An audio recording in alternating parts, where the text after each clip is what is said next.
The day they buried George Voss, Eleanor stood beside the casket in a black dress she had worn 22 years before to his mother's funeral. The elbows had worn thin. She did not care. 42 years of marriage and the dress still fit. That felt like the only thing in the world that still made sense. George Voss was 68 years old.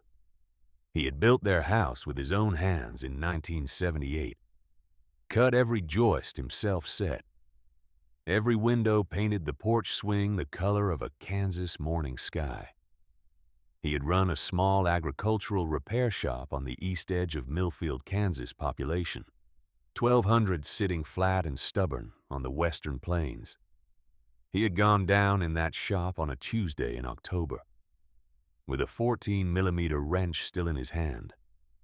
The man who found him was Connor, their youngest son. The undertaker later told Eleanor that the wrench had to be carefully removed from George's fingers. She was not told that part until 3 days after the funeral, and when she heard it, she did not cry. She had already used up her crying. She had done it alone in the bedroom the night before the service, with the door closed and the lights off, while the house was full of people who did not know how to be quiet. The service was held at Millfield Methodist, the same church where Eleanor and George had been married in 1978, the same church where all 3 of their children had been baptized, the same church where Eleanor had sung in the choir for over 2 decades, until her knees made the wooden pew steps too difficult on cold mornings, October in Kansas. A cold rain that came sideways off the plains and found every gap in a coat collar, every space between button and buttonhole. Farmers around Millfield called it late rain, the wrong kind. The kind that arrives after the soil has already cracked and hardened and cannot absorb it anymore. Garrett was first in the family row beside Eleanor. He was 44 years old. He had borrowed his brother-in-law's suit. His hair was slicked back in a way that reminded Eleanor of a man preparing to close a deal rather than bury his father. Garrett ran a real estate brokerage out of Wichita called Voss Property Group, which he had renamed 3 years ago after a partnership had dissolved badly. He had been moving through the receiving line all morning, telling people that his father was a tremendous man. Eleanor had walked past the open bathroom door that morning and seen him practicing the phrase in the mirror. A tremendous man. He said it the way someone might describe a quarterly earnings report that had exceeded projections. Lorraine was beside him, 40 years old.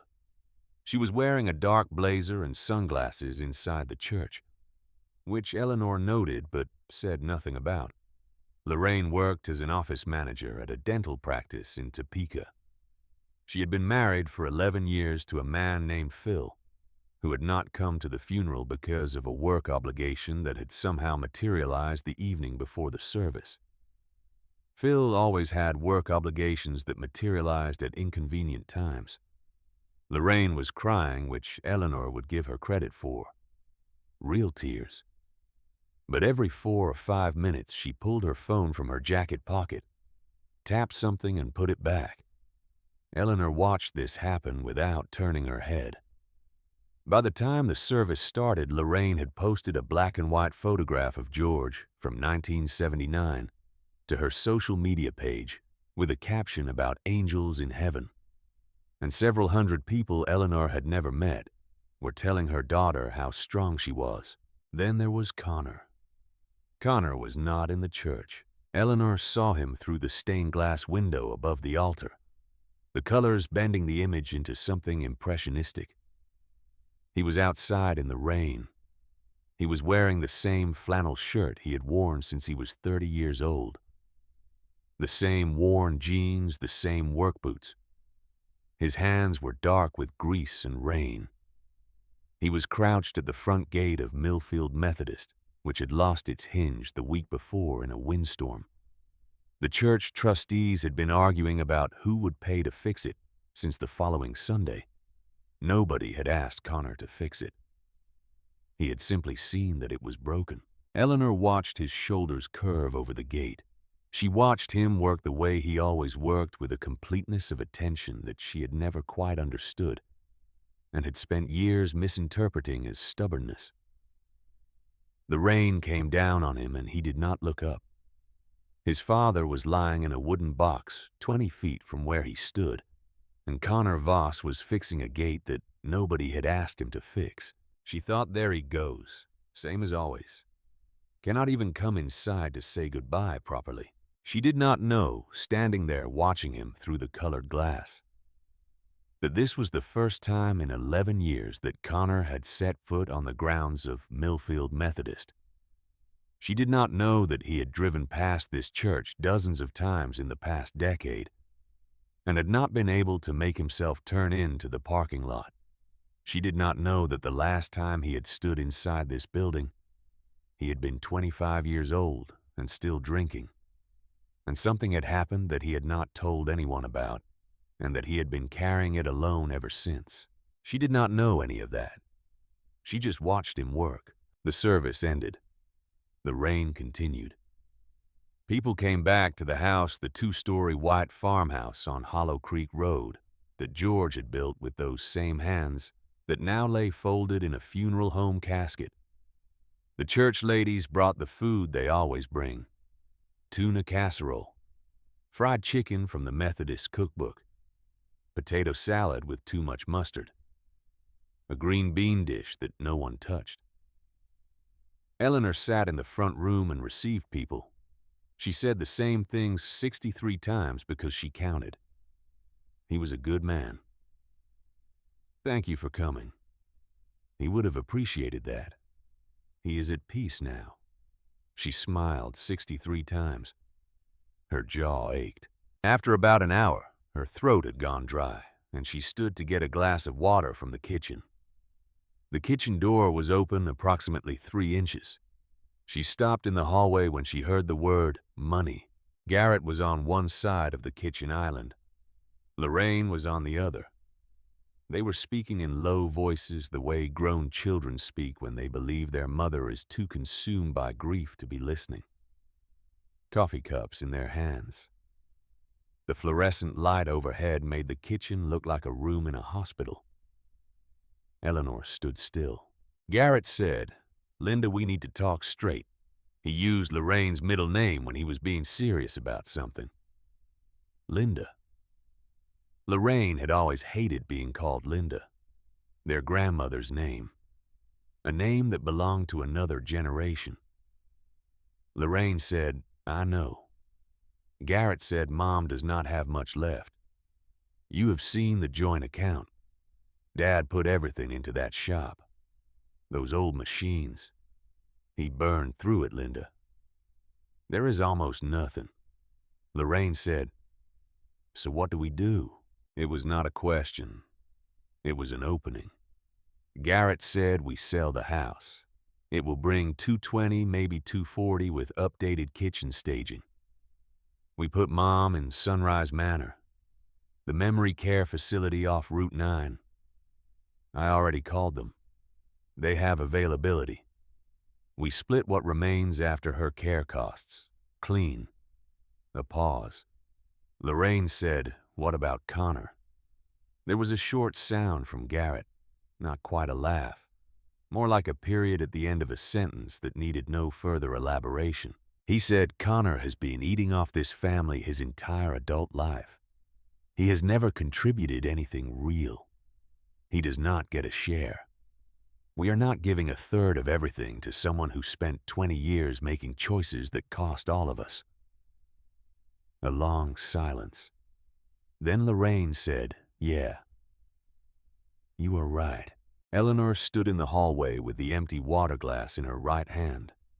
Her left hand had found the wall, not because she needed to steady herself, because if she let go of the wall, she was going to walk into that kitchen and say things that could not be unsaid in a house full of mourners who had come to honor her husband.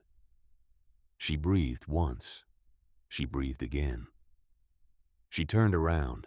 She walked back into the front room and smiled at the woman from the Methodist Women's Circle who was waiting to offer condolences. "He was such a good man, Eleanor. Thank you. He would have appreciated you being here. 64. After everyone had gone, after the church ladies had washed the dishes and covered the leftover casseroles and stacked everything neatly on the counter. The way church ladies do after Garrett and Lorraine had settled into the downstairs guest rooms, and the house had gone quiet. Eleanor climbed the stairs slowly. The third step still creaked. George had been meaning to fix it since 1990. She went into the bedroom and sat on the edge of the bed she had shared with her husband for 42 years. She did not cry. She had finished crying 3 nights before alone when no one was watching. That was when she had done her grieving the real kind, the quiet, unseen kind that leaves no performance for anyone else. She lay on her back and stared at the water stain on the ceiling that George had been promising to paint over since the spring of 2011. And she thought about what Garrett had said. Connor does not get a share. She thought about Connor, about Thanksgiving of 2017, the last time he had sat at her table. He had come back from a stretch of time in Tulsa that had not gone well in the way that several years of his life had not gone well in the way that she and George had watched from a distance and disagreed about how to handle and never quite agreed. He had been drinking. He had asked his father for help quietly in the hallway, but the house had been full and the conversation had not stayed quiet for long. Eleanor had stood up in front of everyone at that table, Garrett and his then wife, Lorraine and Phil, the grandchildren, George's sister, and she had said to her youngest son, in a voice that left no room for misunderstanding, that he was the biggest disappointment of her life. She had used those exact words. Connor had set down his fork. He had stood up from the table. He had walked out of the house without his coat. He had not come back to her table in the 6 years since. Eleanor lay in the dark, and she thought about George, about the shop, about all that money that had supposedly burned through. But Eleanor Voss had been married to George Voss for 42 years, and she knew certain things about him. The way you know things about the landscape you have looked at every day of your life. George Voss saved coins in mason jars in the basement. George Voss had worn the same pair of work boots for 9 years and resoled them twice. George Voss had once driven 45 miles out of his way to find a fuel line component that cost $7 less than the one available in town. George Voss did not burn through things, so where had the money gone? She lay in the dark and she made a decision. If her 2 oldest children were already prepared to bury their mother alongside their father, she would give them the chance to do it slowly. She would show them exactly what they believed they were seeing. She would give Garrett and Lorraine the story they had already written for her, and she would learn once and for all what her children were made of when the stakes were real. She closed her eyes. She did not sleep for a long time, but eventually she slept. And in the morning, Eleanor Voss began to forget things. She made coffee at 5 in the morning, the same as every morning for 4 decades. She stood at the kitchen sink and looked out the window past the porch, past the yard out to where George's shop sat square and dark in the field 200 yards from the back of the house. The padlock on the door was new. Connor had the key. She had not asked him for it. She opened the bottom drawer of the kitchen cabinet and took out a red spiral notebook. College ruled the kind she had used for lesson plans in her years at Millfield Elementary. The cover still said, "Property of Mrs. Voss, room 12. She sat down at the kitchen table and she wrote 5 things. Step 1, research. Step 2, practice. Step 3, symptoms. Step 4, witnesses. Step 5, patience. That afternoon, she drove the Buick into town. A 2006 LeSabre dark blue, 130,000 miles on it. A dashboard rattle that no mechanic had ever been able to locate. George had bought it used in 2010 from a man in Augusta. Eleanor parked it in front of the Millfield Public Library, the same building where she had brought Garrett to Story Hour in 1982, where Lorraine had won the summer reading contest 3 years in a row, where Connor had once been escorted out at the age of 14 for reasons that the librarian at the time had described as a disruption to the general peace. The librarian now was a woman named Doris Pratt. She was 60 years old, had been running the Millfield branch since 2014, and had taught Sunday school alongside Eleanor in the early 90s. She looked up when Eleanor came through the door. "Eleanor, honey, I am so sorry about George. Thank you, Doris. I appreciate you. How are you holding up?" Eleanor paused. She let the pause run 2 beats longer than natural. She let her eyes drift toward the far wall. She let something uncertain come into her expression, a softness at the edges, a slight unfocusing of attention. "I am managing," she said. "I was hoping you could help me find something. I have been looking for information about a condition, about memory, about the illness, the forgetting one." She let her voice trail away. She let Doris fill in the space. "Oh, Eleanor. Honey. Come here." Doris came around from behind the desk. She put her hand on Eleanor's arm in the way that women in small towns put their hands on the arms of women who appear to be suffering. Her eyes were soft with concern, and with the particular alertness of someone who has just received information worth knowing. "Are you having symptoms?" she asked quietly. Eleanor said, "I don't know." By the time Eleanor left the library 40 minutes later, she had 4 books in her arms. She had spoken slowly.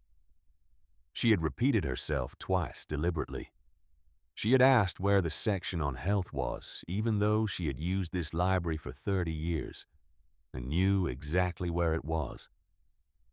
Doris had walked her there with a hand on her elbow. Eleanor was not concerned about the walk. She was not particularly focused on the books, though she intended to read all of them carefully. What she had come for was the conversation, because in Millfield, Kansas, population 1200, Doris Pratt's daughter worked at the hair salon on Main Street, which was where Garrett's former administrative assistant got her highlights done every 6 weeks, which meant that the information Eleanor had just planted in the Millfield Public Library would reach her children within 10 days. Probably less. That was exactly the point. She read for 3 days. She made notes in the margins the way she had always made notes, precise and purposeful. She underlined passages. She dog-eared pages. What she learned was not what most people imagined when they heard the word dementia. It was not in its early stages the dramatic and obvious decline of the movies. It was not constant fog. It was not confusion about fundamental things. Early-stage cognitive decline was subtle.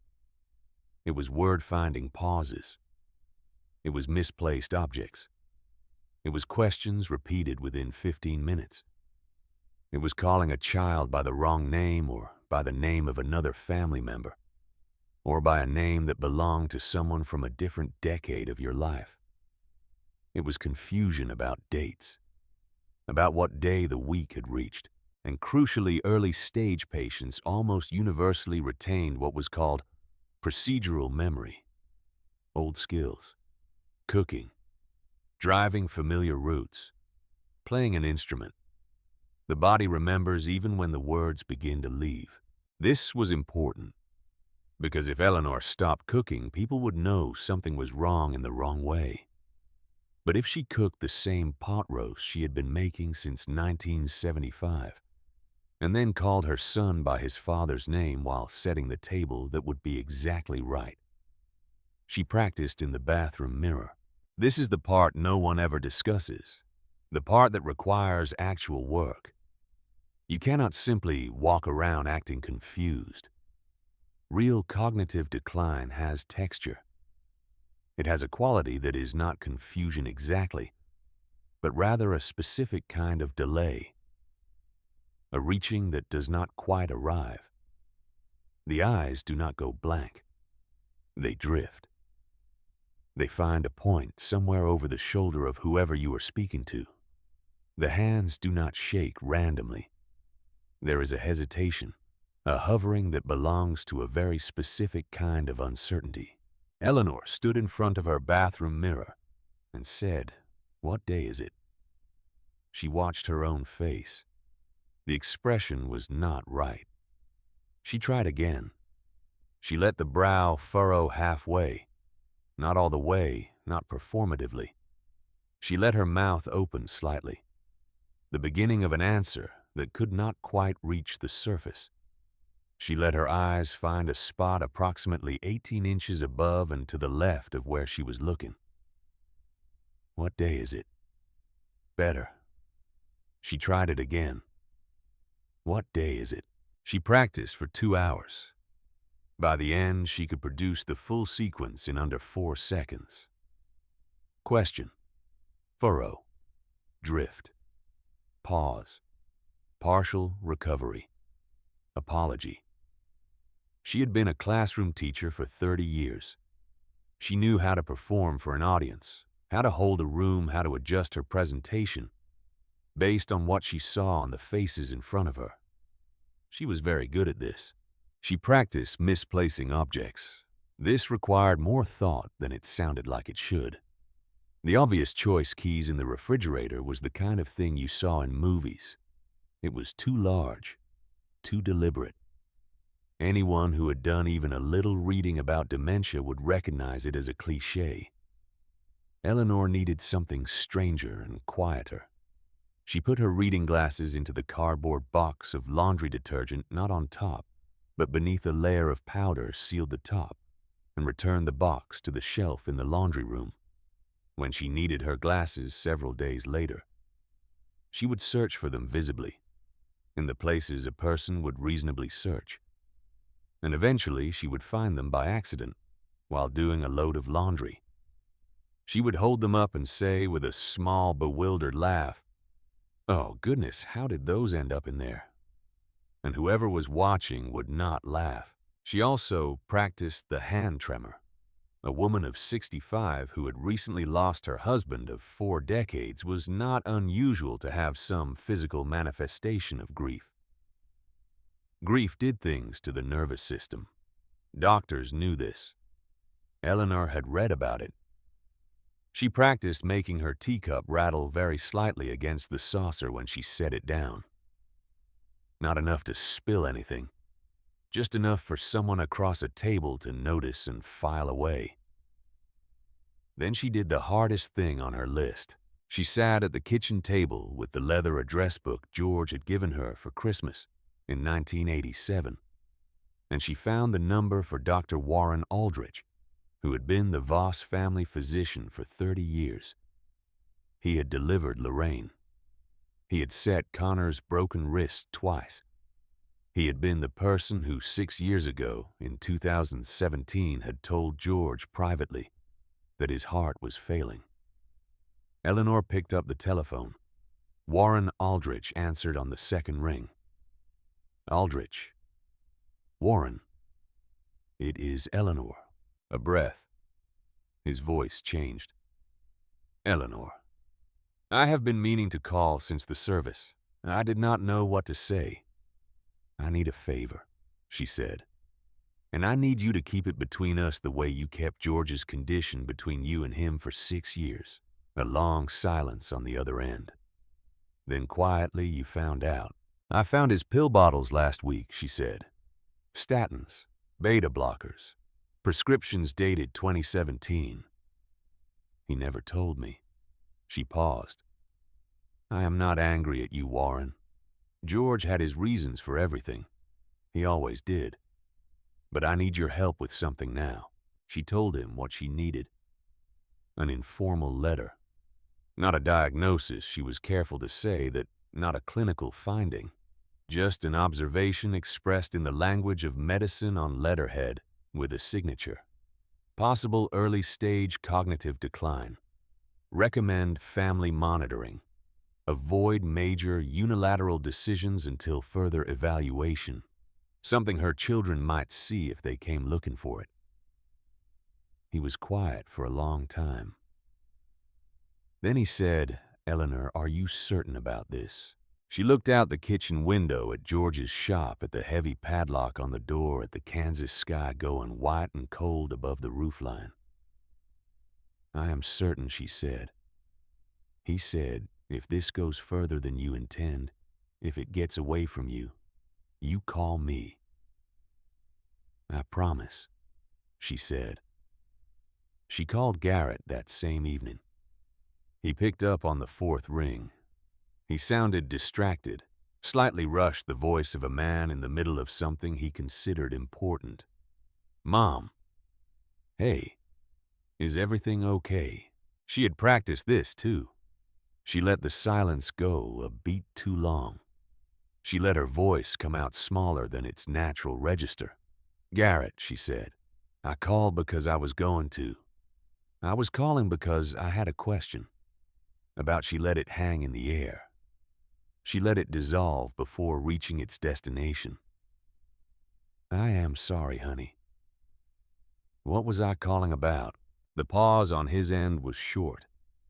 Then his voice shifted. She recognized the shift. She had heard that particular quality of voice before in the voices of people at estate sales, in the voices of volunteers who asked to carry something for an elderly neighbor. "Mom," he said, "are you doing all right?" "I am fine. I have just been forgetting little things." "Since your father?" "I have not been sleeping well. Mom, you should see a doctor. See Warren Aldrich." "I do not want to bother him," she said. "He has enough patience." No, call him. I think you should call him tomorrow." "All right," she said. "If you think so, sweetheart." She hung up. She sat at the kitchen table and looked at her reflection in the dark window above the sink. She smiled. The seed was in the ground. 14 days after the funeral, Garrett drove down from Wichita in his Lexus SUV. Lorraine came as well. Eleanor had not been told they were coming together, but she had expected it. They had been on the phone with Warren Aldrich. He had said exactly what Eleanor had asked him to say. Possible early-stage cognitive decline. Family support recommended. No formal diagnosis at this time. It was enough. Eleanor knew they were coming because Lorraine had called the night before to say she would be stopping by the way you call to announce a visit that has already been scheduled with someone else. Eleanor put on the blue cardigan she wore most mornings. She buttoned it carefully. Then she unbuttoned the third button and buttoned it again, one button off so the collar sat crooked on her left shoulder. She looked at herself in the hall mirror for a long time. It took everything she had not to reach up and fix it. She went to the door when she heard the Lexus in the driveway. Lorraine hugged her hard at the threshold. Both arms, the kind of hug that expressed something between genuine feeling and managed performance. "Mama. Oh, Mama, I have been so worried. I am fine, sweetheart." Garrett kissed her forehead. He smiled the way men smile when they have made a decision and are waiting to announce it. "Mom," he said, "we are going to take care of everything." Eleanor looked up at him. She let her eyes do the thing she had practiced. Let them go slightly past his face to a point over his left shoulder. She said, "Garrett, you look like your father when you is your hair wet." His eyes cut immediately to Lorraine. Lorraine's hand went to her mouth. Eleanor watched both of them through her drift. Neither of them said anything to correct her. Neither of them said, "Mom, I am Garrett, not Dad." Neither of them said, "Dad is gone." They exchanged a look. The look said exactly what she had needed it to say. She made pot roast for dinner. She had been making it since 1975. She could make it in her sleep. She did not make a single error. She did not forget the bay leaf or the Worcestershire at the end. That was important. A woman in early cognitive decline did not forget how to make pot roast. The hands remembered long after the words had started to go. But halfway through the meal, sitting at the table where she had fed these children every night for the better part of 2 decades, Eleanor looked at Garrett with an expression of courteous confusion. "Are you married, dear?" she asked. "Do you have children?" Garrett set his spoon down slowly. "Mom," he said, "I am divorced. I have Tyler and Madison. Tyler is 15 and Madison is 12. You have spent time with both of them every summer." Eleanor let her gaze go soft. "Tyler," she said. "Madison. Yes. Of course. I am sorry. I just got confused for a moment." She looked down at her plate. She let her hand tremble slightly on the spoon, just enough. Just the amount she had practiced.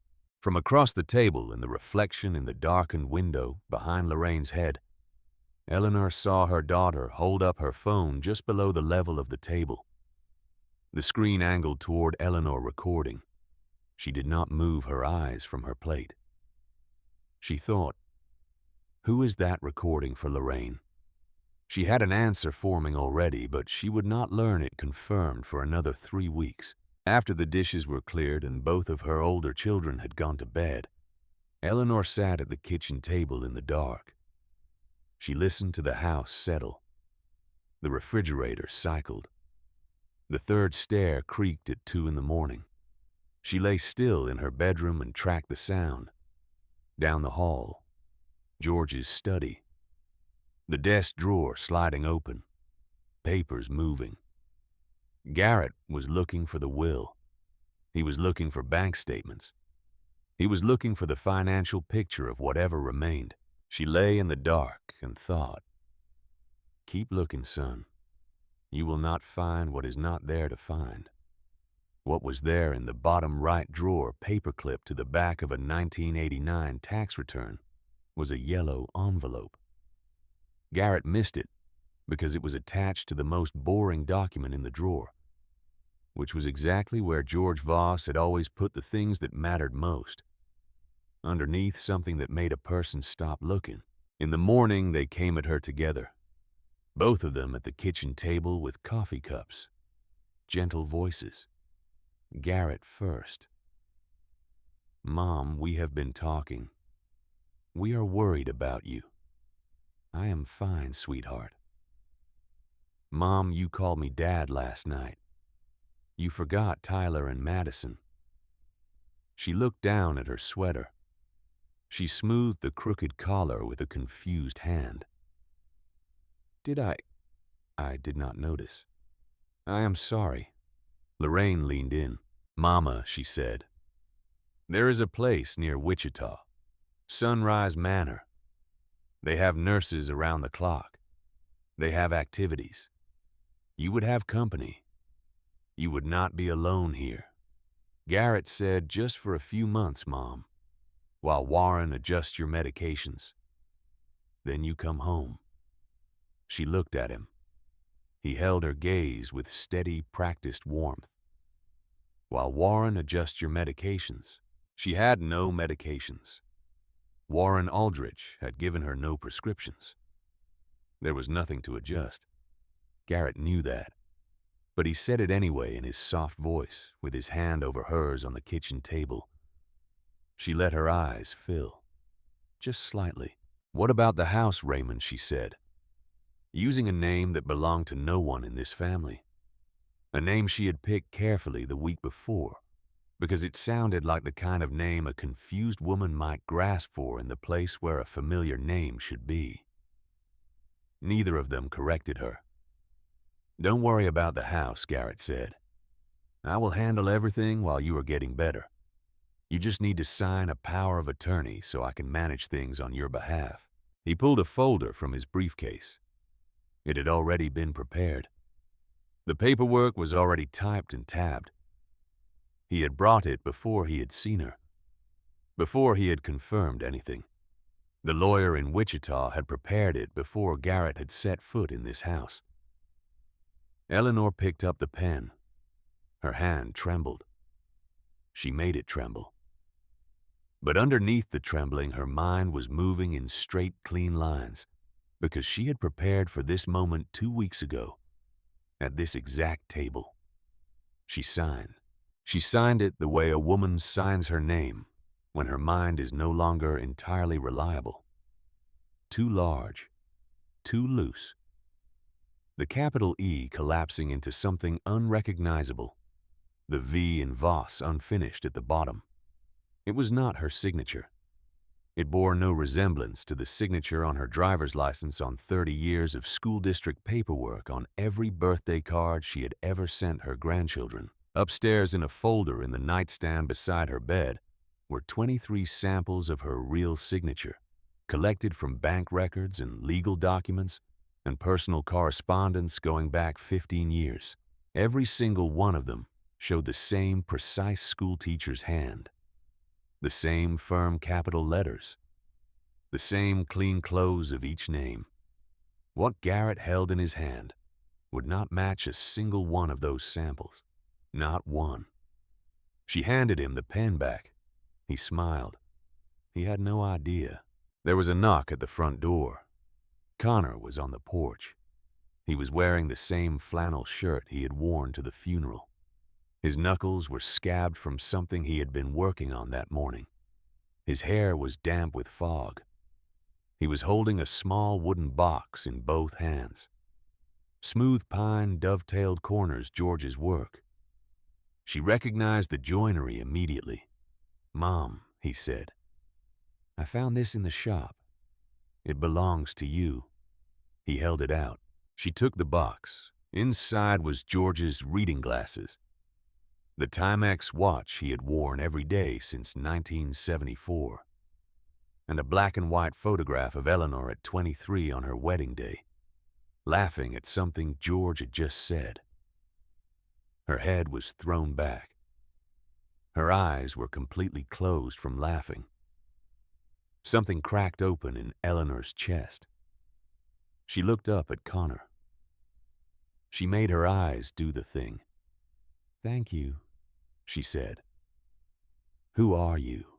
Connor's face did not change. His expression did not shift into the theatrical grief or the impatient correction or the careful management that she had seen on her other children's faces for the past several days. He just looked at her, quietly, the way George had always looked at things before he spoke about them. "I am Connor, Mom," he said. "I am your son." Garrett stepped forward. "Connor," he said, "Mom is not well. We are taking her to Sunrise Manor today. It is already arranged." Connor looked at Garrett. He looked at Lorraine, who had appeared in the hallway behind Eleanor. He looked at Eleanor. His eyes moved over her face the way someone reads a map, not quickly but with real attention. He said, "Who decided that?" Garrett said, "Lorraine and I." "It is the right thing." Connor said, "You got an opinion you want to share, brother." "Just one," Connor said. "Give me the phone number for Sunrise Manor." Lorraine wrote it on the back of an envelope. Connor took it. He looked at Eleanor one more time. He nodded once the same way George used to nod when he had understood something and did not yet have words for it. Then he turned around and walked back to his truck. She heard the engine. She heard the gravel under the tires. She held the wooden box against her chest and watched him go. That afternoon, Garrett drove Eleanor to Sunrise Manor in the Lexus. The seats were heated. He played public radio. She looked out the window at the brown fields, at the bare-limbed cottonwoods, along the creek beds, at a red-tailed hawk sitting on a fence post, watching the ground below with the absolute patience of something that had all the time there was. She thought about Connor's question, who decided? And for the first time since she had made her decision, in that hallway with the empty glass in her hand, a thought slipped past the careful architecture she had built around herself. It was small and she almost did not notice it, and she pushed it away almost immediately because she could not afford to hold it yet. But she noticed it. The thought was, what if I have been wrong about him? What if I have been wrong about him for longer than I know? She pushed it away. She was not ready for it. They pulled into the parking lot at 4:30 in the afternoon. Gray building, 2 stories. A concrete walkway lined with ornamental grasses that had gone brown in the October cold. An American flag on a pole near the entrance moving slowly in the plane's wind. Garrett parked. He came around to her door. He carried her suitcase. She carried the wooden box. He did not ask what was in it. He walked her through the automatic doors and introduced her to a woman in blue scrubs and handed her off with the efficiency of a man who had a 4:30 showing scheduled in Wichita and needed to be back on the highway within the hour. He did not call that night to ask how she had settled in. He did not call the next night either. Eleanor sat on the edge of the bed in room 14 of Sunrise Manor Memory Care and looked out the window at the parking lot below. A dumpster. A chain-link fence around an HVAC unit. A sodium light coming on as the afternoon darkened into early evening. The mattress under her was thin. The sheets smelled like industrial bleach. The pillow was approximately the size of a folded dish towel. In the other bed, a woman named Doris Hensley, 82 years old, middle-stage Alzheimer's, was asleep with her mouth slightly open and her hand resting on her chest. Fingers loose the way hands go when the grip on waking life has begun to ease. Eleanor set the wooden box on the nightstand. She opened it and took out George's Timex. She wound it. She put it on her wrist. It was too large. It slid down toward her knuckles. But the ticking was steady and audible, and it was the loudest sound in the room. She was 65 years old. She had buried her husband 12 days ago. She had planned and researched and practiced and signed and given up her house and her kitchen and her third step creek and her view of George's shop. She had done all of this on purpose with full awareness as a woman who was in complete command of her faculties and intended to remain so. She was not afraid. But she was tired in a way she had not anticipated. She looked at the parking lot. She thought about Connor's truck pulling out of the driveway that morning. She thought about his question. She listened to George's watch tick against the bone of her wrist, and she began very quietly to count. Eleanor Voss counted things the way she had always counted things. She had been counting since her first year in the classroom, when she learned that numbers were the only language that did not leave room for interpretation. 30 children in a room. 20 minutes for a lesson before attention began to fracture. 6 words on a spelling list were manageable. 8 were optimistic. 10 were a mistake. Numbers told the truth in a way that words sometimes refused to. At Sunrise Manor Memory Care, she counted everything. The nursing staff made 4 visits to her room each day. Morning medications at 7. Vitals check at 11. Lunch tray delivery at noon. Evening medications and what they called a comfort check at 8, which in practice meant a brief look through the doorway to confirm that neither resident was in distress. 4 visits. Across 6 weeks, that would be 168 visits. Eleanor kept a small tally in the back of the red spiral notebook she had brought from home, hidden inside the cover of the Pickwick Papers, which she had been rereading slowly for 40 years and had still not finished. Meals were served 3 times daily in the common dining room down the hall, or brought to the room for residents who were flagged as requiring closer supervision. Eleanor was flagged. She ate from a tray. The food was the color of institutional beige and tasted approximately as expected. She ate everything on every tray because she was not going to give anyone a reason to note in her file that she was refusing meals. Activities were offered twice weekly. Bingo on Tuesday afternoons in the main common room. Hymn singing on Friday mornings led by a volunteer from a church in Augusta, whose name Eleanor never learned because she attended only once long enough to establish that she could not be trusted to sit quietly in a corner. Phone calls from Garrett in the first 6 weeks, 0.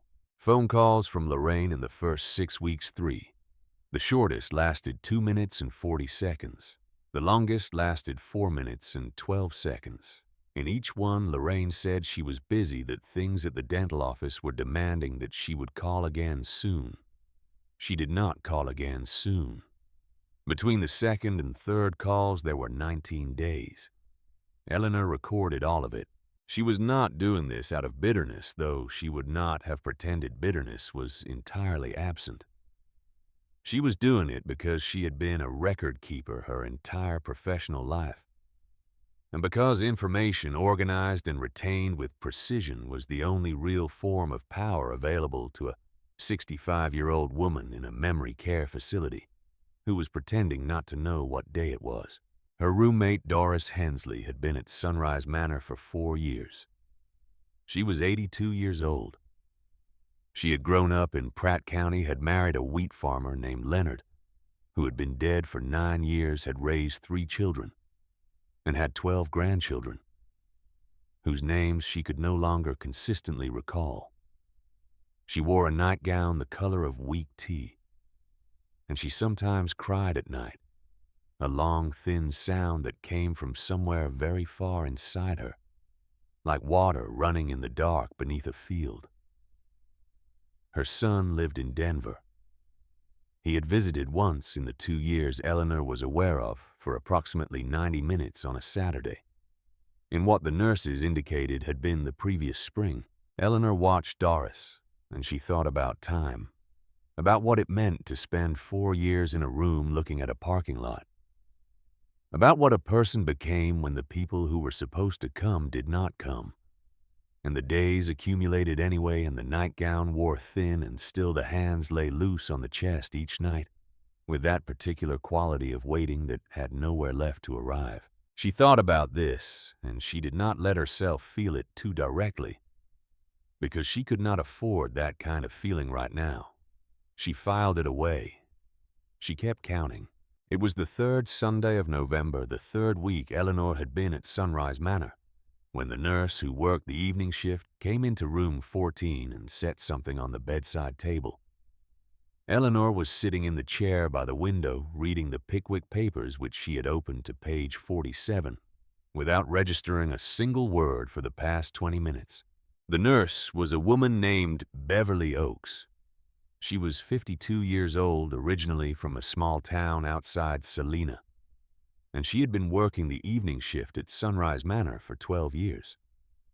She was the only member of the staff who consistently called Eleanor Mrs. Voss, rather than sweetheart or honey or dear.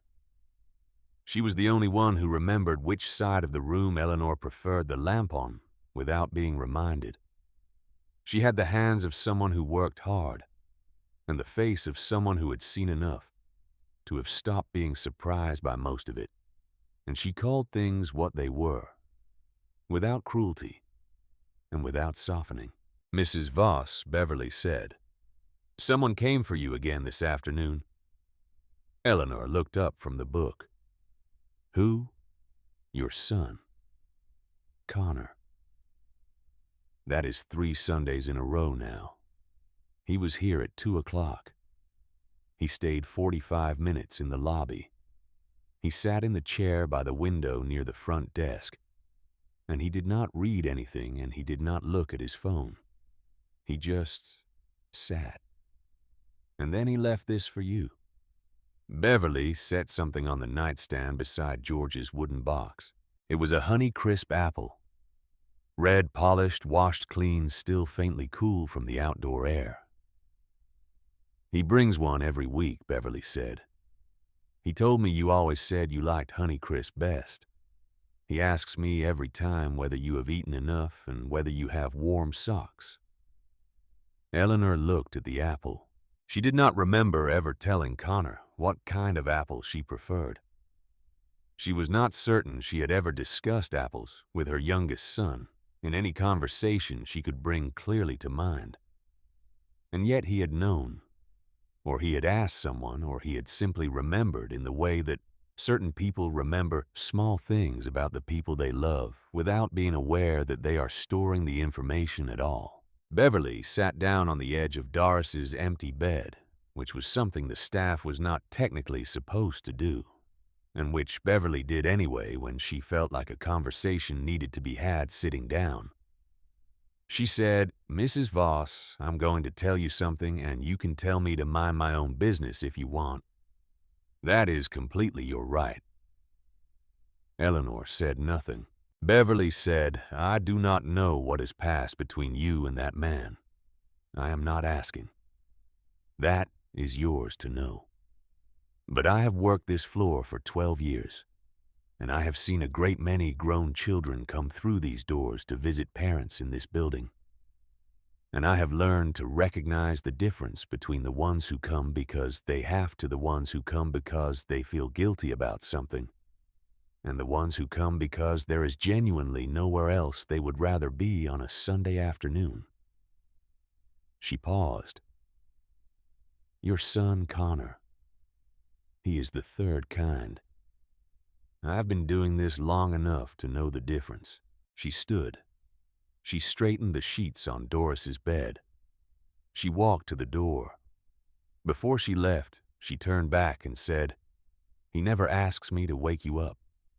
Every week I tell him you are resting. Every week he nods and leaves the apple and asks if you are comfortable. He has never once asked me to bring you to him." The door closed. Eleanor sat in the chair by the window. She looked at the apple on the nightstand. She did not eat it. She left it there through that night, and through the next day and into the following evening. And she looked at it every time she looked toward the window, which was often because the window was the only source of natural light in the room. The apple shone faintly under the parking lot lamp that came on each night at 5:30. It was the most alive thing in the room, more alive than the television mounted on the far wall that played game shows in the afternoon, more alive than the artificial flowers someone had placed in a plastic vase on the windowsill before Eleanor arrived. She did not eat it because if she ate it, she would have to acknowledge something, and she was not ready to acknowledge it yet. Every Sunday after that, she heard the truck from her window. She had learned the sound of it during the days she spent at the farmhouse after the funeral. An old F-150 diesel. A specific knock in the engine that Connor had been meaning to address for 2 years. If she sat in the chair near the window and listened at approximately 1:55 in the afternoon, she could hear it turn into the Sunrise Manor parking lot. She could track the door opening and closing. She could hear, or believed she could hear, the particular rhythm of those boot steps crossing the lobby floor. Every Sunday she told Beverly the same thing. "Tell him I am resting." Beverly would nod. She would not argue. She would leave the room and return 45 minutes later with a clean apple and set it beside the previous one, without comment. And Eleanor would look at the growing collection of apples on her nightstand and understand that she was doing something she could not entirely explain, and that it was costing her something she could not entirely afford to spend. Why did she keep sending him away? She asked herself this question many times. She sat with it in the evenings while Doris slept. She examined it from the various angles available to a woman who had spent 30 years teaching children how to think carefully. Part of the answer was fear. Fear that if she saw him, if she looked into his face, which was George's face in so many of the essential ways, she would lose the thread of what she was doing. She would forget that she was performing. She would want to sit down and tell him everything. The whole plan, the notebook, the library visit, the practice tremor, all of it. And if she told him everything, then the whole architecture of what she was building would fall apart before it had served its purpose. But there was something underneath the fear. Something she was ashamed of even as she recognized it. Even now, after everything. Even after the Apple and Beverly's words and 3 weeks of empty Sundays, there was still a voice in the back of her mind that she could not entirely silence. A voice that had been there since Connor was 17 years old and had taken George's truck out on a back road at night and put it into a fence post and come home smelling of cheap beer and remorse. A voice that said he is coming because he knows something. He is coming because he thinks there is something here for him. The others were just less patient. She knew the voice was lying. She knew it in the same way she knew with perfect clarity that 2 + 2 was 4. The apple was not the behavior of a man calculating what he might gain. The apple was a Honeycrisp, because she had once in some conversation she could no longer place mentioned that she liked them. And he had remembered, and he had stopped at a store on his way here every single week without being asked. But knowing a voice is lying and making it stop are two different things. That is one of the things no one tells you about growing older. The wrong voices do not get quieter with time. You simply learn to live beside them, the way you learn to live beside a highway. After a while, you hear it, and you know what it is, and you do not have to act on it. But it does not stop. It was the 4th week when Garrett came. He arrived on a Wednesday, which was not a Sunday, which told Eleanor everything she needed to know about the nature of this visit before he walked through the door. He had a leather briefcase. He did not have flowers. He did not have an apple. He kissed her forehead, sat down across from her in the chair Beverly usually sat in, and asked how she was feeling in the voice he used when he had already decided what was going to happen next and was performing the courtesy of the preliminary question before moving to the point. Eleanor let her gaze drift toward the wall. She said, "There is a woman in the next bed. She cries sometimes at night."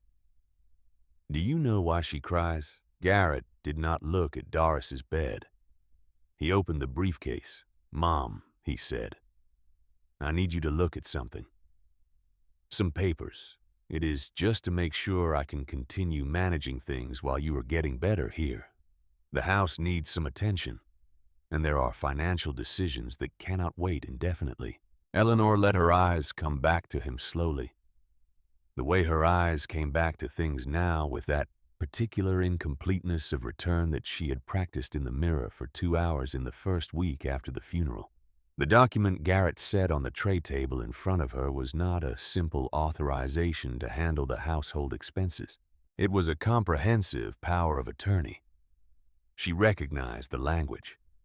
She had spent an afternoon at the Millfield Public Library 3 weeks before her admission, reading about powers of attorney, because Eleanor Voss had been a thorough woman her entire life, and she had known this moment was coming, and she had wanted to understand exactly what she would be looking at when it arrived.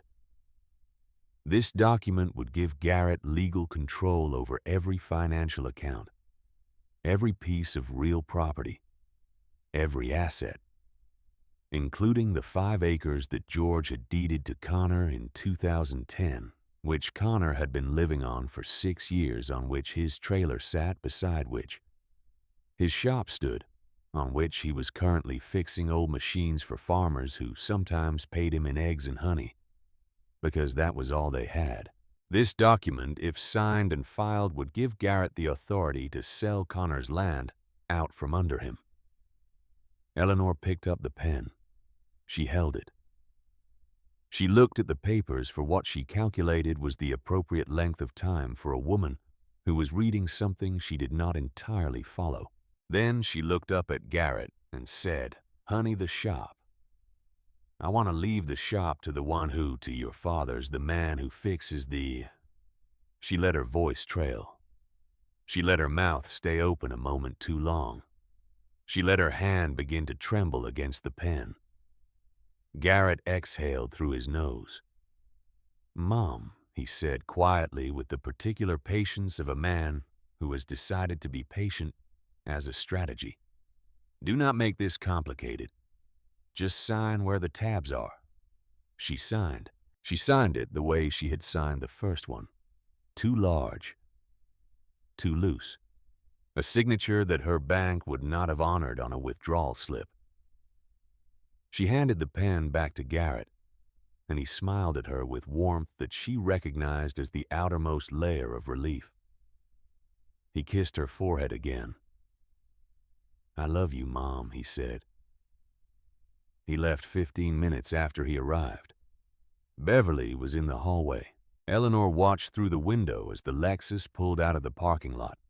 She heard Beverly come into the room and sit down on the edge of Doris's bed in the way that meant Beverly had something to say and intended to say it. Beverly said, "Mrs. Voss, that man came here and he brought you documents to sign. He did not bring you a warm sweater. It is getting cold." She got up. She walked out. Eleanor sat for a long time with George's watch on her wrist, listening to it tick.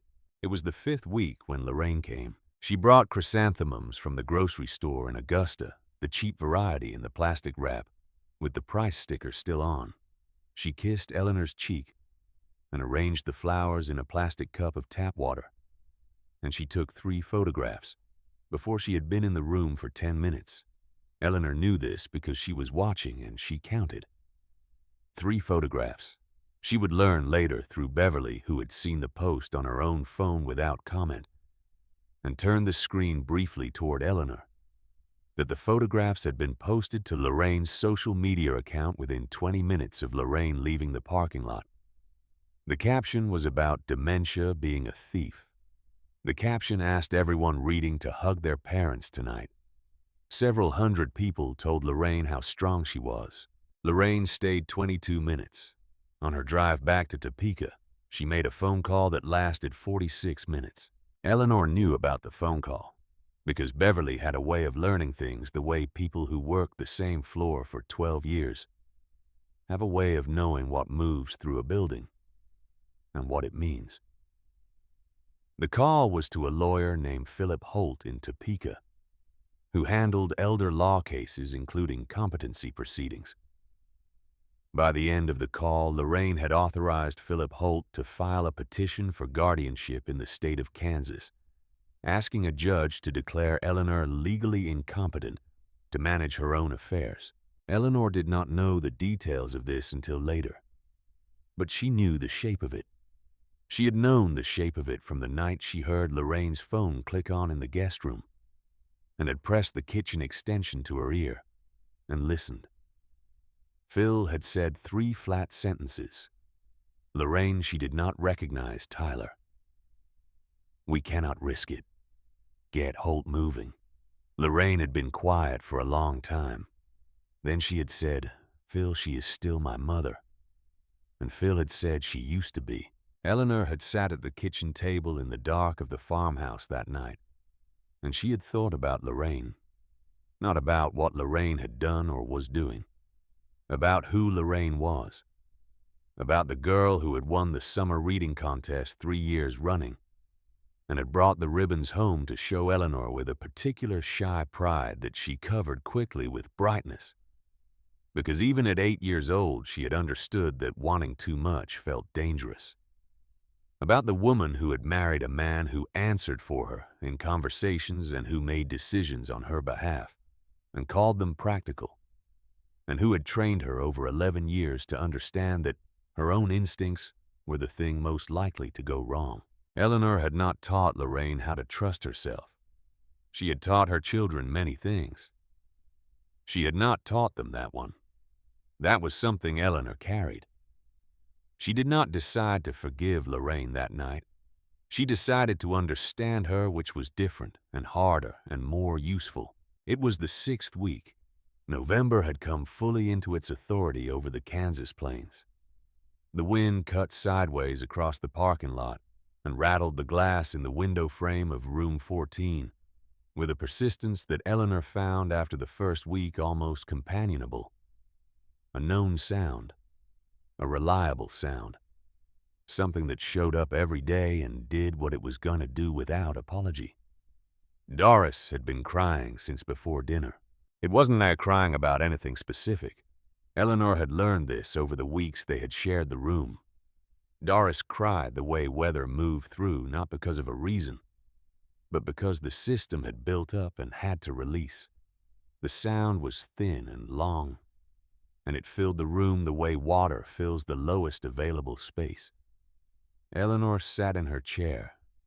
She held the wooden box in her lap. She took out George's watch and wound it and put it back on her wrist. She thought, I cannot stay here.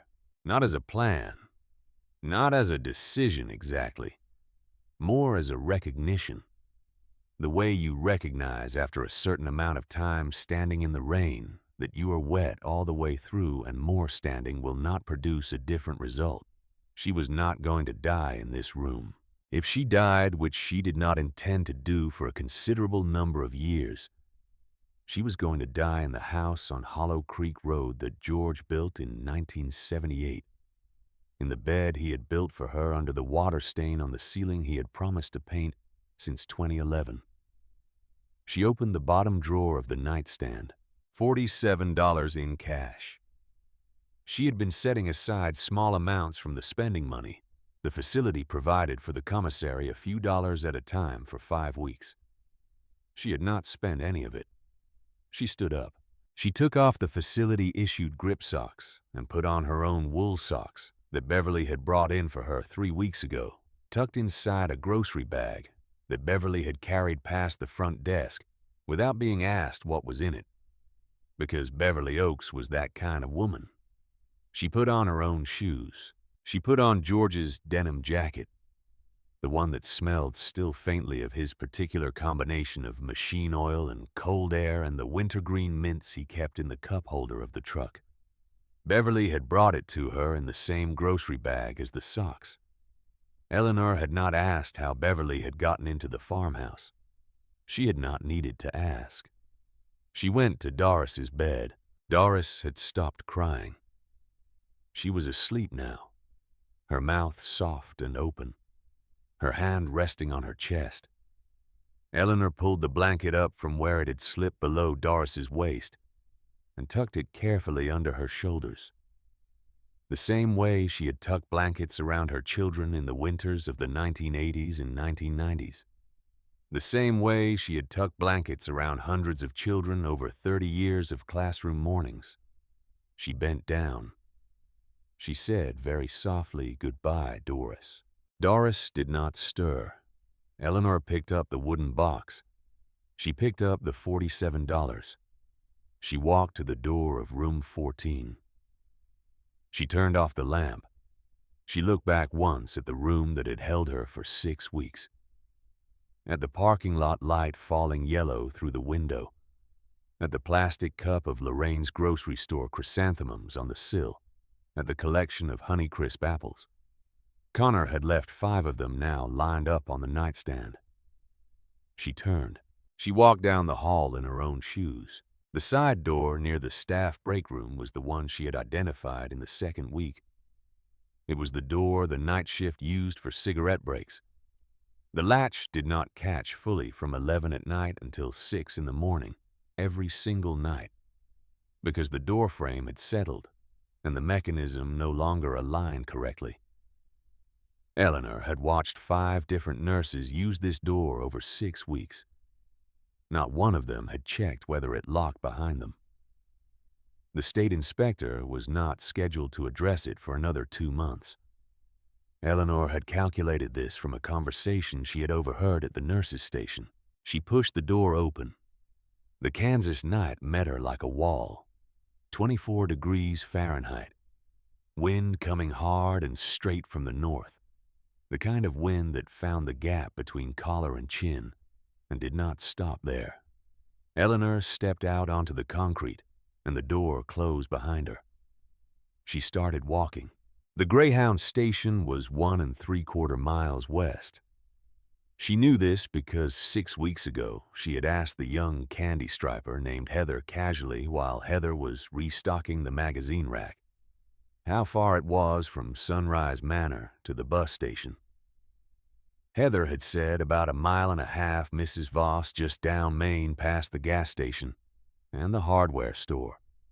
Eleanor had said thank you and had gone back to her room and had written 1.75 miles in the back of the red notebook and had not looked at it again because she did not need to. She remembered things. She kept to the edge of the road where the gravel shoulder met the dead grass. The wind did not slow. A pickup truck passed her going east, and its headlights swept across her without slowing. A county sheriff's cruiser passed her going the other direction. The deputy inside did not look toward her. She was an old woman in a denim jacket walking on the shoulder of a Kansas highway in November before dawn. In this part of the country, people minded their own business the way they minded the weather, not because they did not care, but because there was too much of both to address all of it. She passed the hardware store with its hand-painted hours in the window. She passed the feed supply with the John Deere logo, sun-faded on the sign. She passed a 24-hour gas station, whose lot was empty except for a single car at the pump and a moth-eaten string of plastic flags overhead that had been there since some long-ago promotional event and had never been taken down. She passed a man sleeping on a bench at the edge of the gas station lot. He had a blanket pulled to his chin and a paper cup on the ground beside him, and a plastic bag with what looked like everything he owned tied to the bench slat. Eleanor stopped. She stood there in the wind and she looked at him and she did not entirely know why she stopped. She took a $5 bill from the $47 in her pocket and she put it under the paper cup so the wind would not take it. He did not wake up. She walked on. She would think about him later. She thought about him still. She did not know why she stopped. Maybe it was because he was a stranger and she was about to become one. Maybe it was because somebody on this earth needed to know what cold was tonight. And it would not just be her. She did not know. She kept walking. She reached the Greyhound station at 4:40 in the morning. It was a single-room concrete block, a vending machine in the corner, a wall-mounted electric heater that ticked and rattled and produced warmth in approximate proportion to the noise it made. 4 plastic chairs bolted to the floor in a row. There was one other person waiting, a woman in her late 50s with a heavy canvas bag in her lap and the look of someone who had been traveling for a long time and expected to travel for a long time more. They did not speak. They nodded to each other across the plastic chairs. That was sufficient. 2 women in a Greyhound station before dawn in a small Kansas town. Some things were understood without being said. The first bus to Millfield departed at 6:15. The ticket cost $18.40. Eleanor bought it from the machine with the $47 she had saved, folded the ticket into the pocket of George's denim jacket, sat down in a plastic chair, and waited. At Sunrise Manor, the morning shift nurse walked into room 14 at 5:17 and found 1 empty bed. 1 wooden box gone, 1 denim jacket gone, and Doris Hensley asleep with the blanket tucked exactly to her chin. The nurse checked the bathroom. She checked the closet. She walked quickly to the nurse's station and picked up the phone. At 6 in the morning, the facility supervisor called Garrett. Garrett was in the kitchen of his townhouse in Wichita. He was wearing a pressed shirt and getting ready for a 9 o'clock meeting regarding a development deal he had been working on for 8 months. 16 units in a planned residential community east of the city. He saw the incoming call was from an area code he did not recognize. He let it ring to voicemail. He turned his phone face down on the counter and poured his coffee. At 6:10, the supervisor called Lorraine. Lorraine was asleep. She heard the voicemail alert at 6:48. She listened to the first 12 seconds. Your mother does not appear to be in her room. We have searched the facility. She put the phone on the nightstand. She thought she is probably in the common room or in the bathroom down the hall. They will find her. She pulled the blanket back up and closed her eyes. At 6:34 in the morning, the supervisor called the third number on the emergency contact list, Connor Voss. Connor had been awake since 4.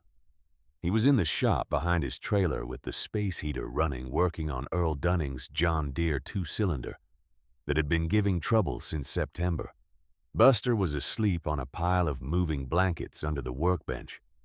Connor had the engine panels off and a flashlight clamped to the frame, and his hands were dark with grease up to the forearms. His phone rang on the workbench. He looked at the number. Sunrise Manor. He picked it up. He said Voss. Mr. Voss, the supervisor, said, "Your mother is not in her room. We have searched the building.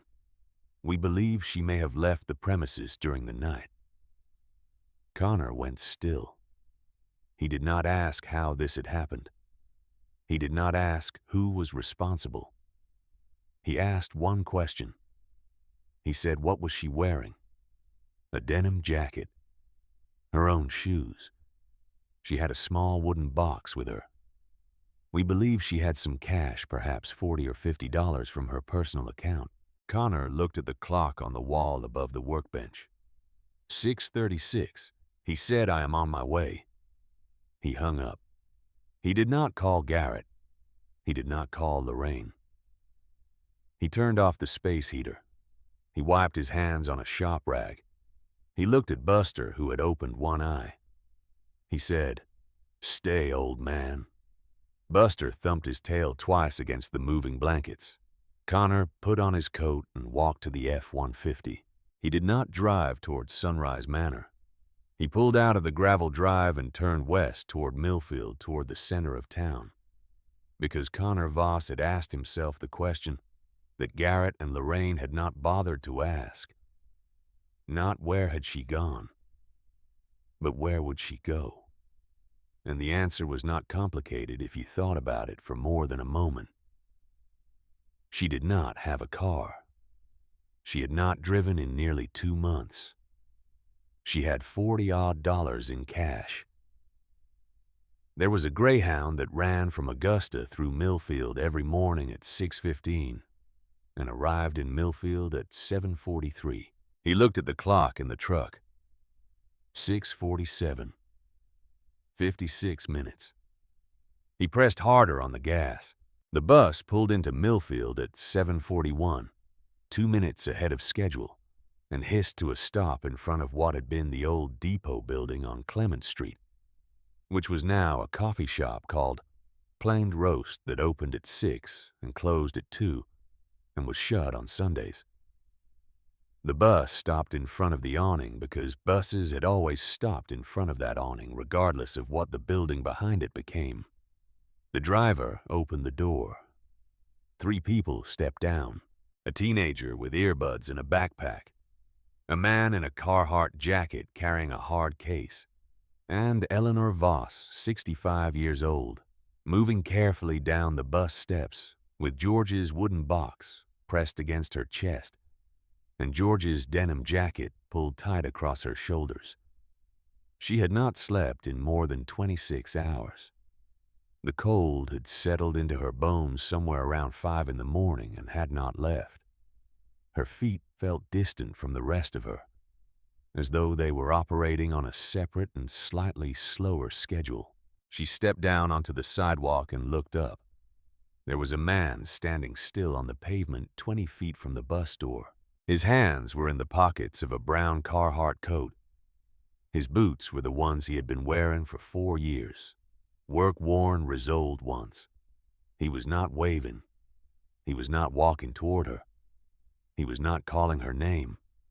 He was simply standing there in the gray November morning light, watching her with the particular quality of stillness that belonged to people who understood that some things required being waited for rather than pursued. He had been there since 7:15 with the truck engine running. and the heater on full because he had known it would be cold. Eleanor looked at him. She started walking toward him. Her feet did not move quite right, stiff from the cold, and the plastic bus seat, and the 26 hours without sleep. She walked anyway. He did not come to meet her. He let her walk. He let her choose the distance between them, and then choose to cross it step by step on her own. She reached him. She stopped.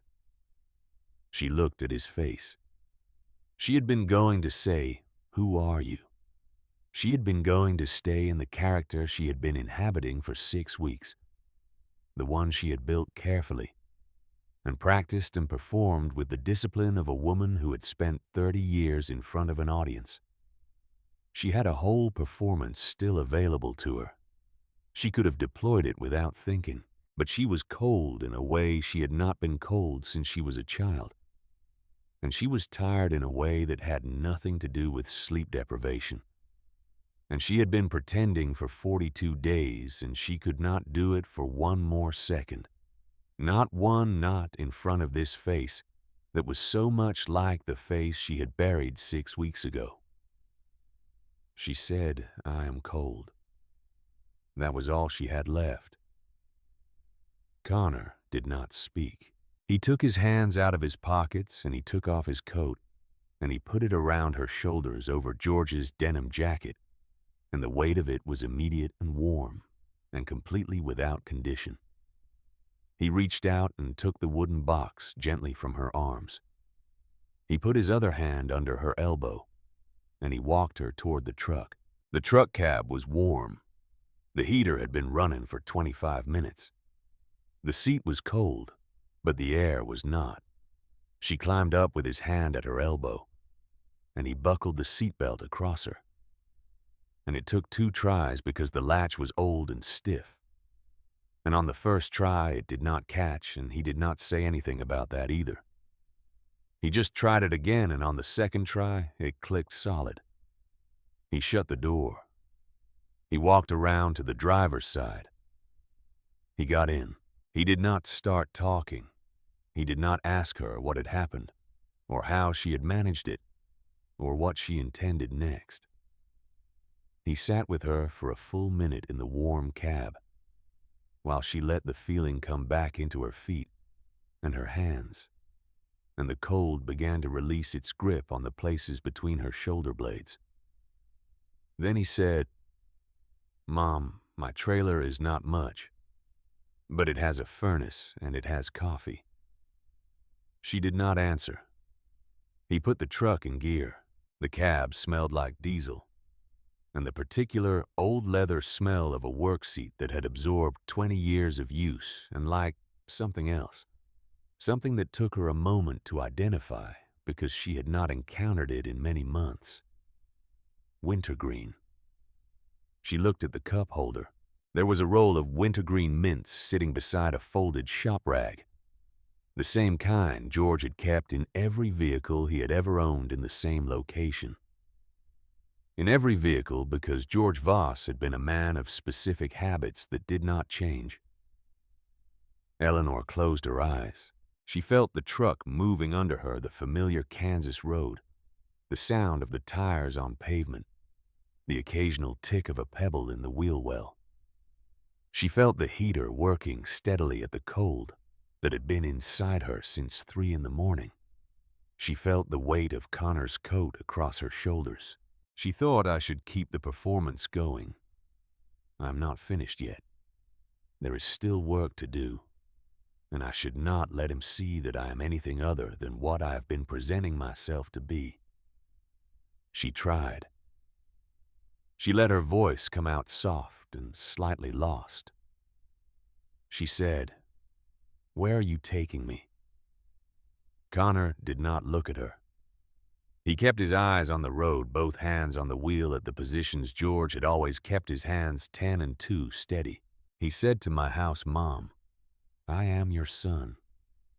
We are going home." She watched him from the corner of her eye. His hands on the wheel were large and scarred in the way that Hands get scarred from working with machines and tools and rough edges. Across the back of his right hand was a long, thin, white line she recognized from 30 years ago. A wound from a lawnmower blade when he was 17 years old. A wound that had required 11 stitches at the emergency room in Augusta at 2 in the morning. While she had stayed home with Lorraine, who had a fever while George had driven Connor to the hospital, and sat with him in the waiting room until 4:30. While she had been so angry at a 17-year-old boy for drinking and mowing in the dark, had been angry in a way she had let compound for months after, in a way she had never entirely let go. She looked at that scar. She looked at his face, at the jaw that was George's jaw, at the set of the eyes that was George's, set at the silence that was George's silence. And she understood something that she had been avoiding understanding for a very long time. She had spent 30 years calling what was in front of her a disappointment. She had been looking at George's second self, the quieter version. The one who showed up in the rain and fixed the gate and brought the apple and drove toward Millfield instead of toward Sunrise Manor, because he had simply thought about where she would go, and she had spent 30 years calling him the wrong name for what he was. She closed her eyes again. The road moved under them. She felt very slowly in the warmth of the truck cab, the cold beginning at last to leave her bones. Connor's trailer sat 50 yards behind the shop at the end of a gravel drive that curved up a slight rise from the county road. It was a single wide white with pale green trim that had faded over the years to something closer to the color of old sage. There was a wooden porch he had built himself 4 steps up a propane tank on the south side, and a small fenced yard where the grass had gone brown and flat in the November cold. Eleanor looked at it through the truck window and thought, this is where he has been living. This is where my son has been all this time. 12 miles from my kitchen table. He helped her down from the truck. He held the wooden box while she found her footing on the gravel, and then he handed it back to her and opened the trailer door and said, "Come on in, Mom. The kettle is on." The inside was 600 square feet, maybe a little less. A living room and kitchen sharing the same space, one bedroom behind a hollow core door, a bathroom at the end of the hall. The floor was old laminate in a wood grain pattern worn smooth near the door where boots had tracked in years of weather. There were 2 scuff marks on the baseboard by the entrance that she recognized as the kind left by the steel toe of a work boot. The mark of a man who came in tired and let the door swing. The couch was brown from the 90s with a flannel blanket folded in thirds across the back of it. The folding was precise. The blanket was clean. There was a small electric stove, a coffee maker that was newer than everything else in the room, and a kitchen table with 2 chairs.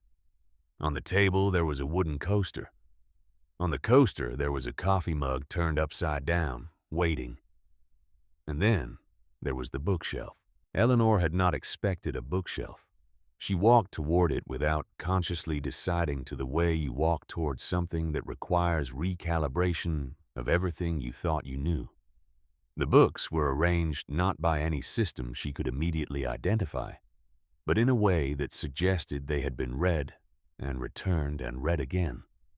Cormac McCarthy, Blood Meridian, The Crossing, a repair manual for John Deere 2-cylinder engines, its spine cracked from use, a diesel injection systems handbook, a King James Bible, the cover separating at the hinge, a ribbon bookmark somewhere in the middle, a copy of East of Eden paperback, the pages curled at the corners the way pages curl when they have been read in bed.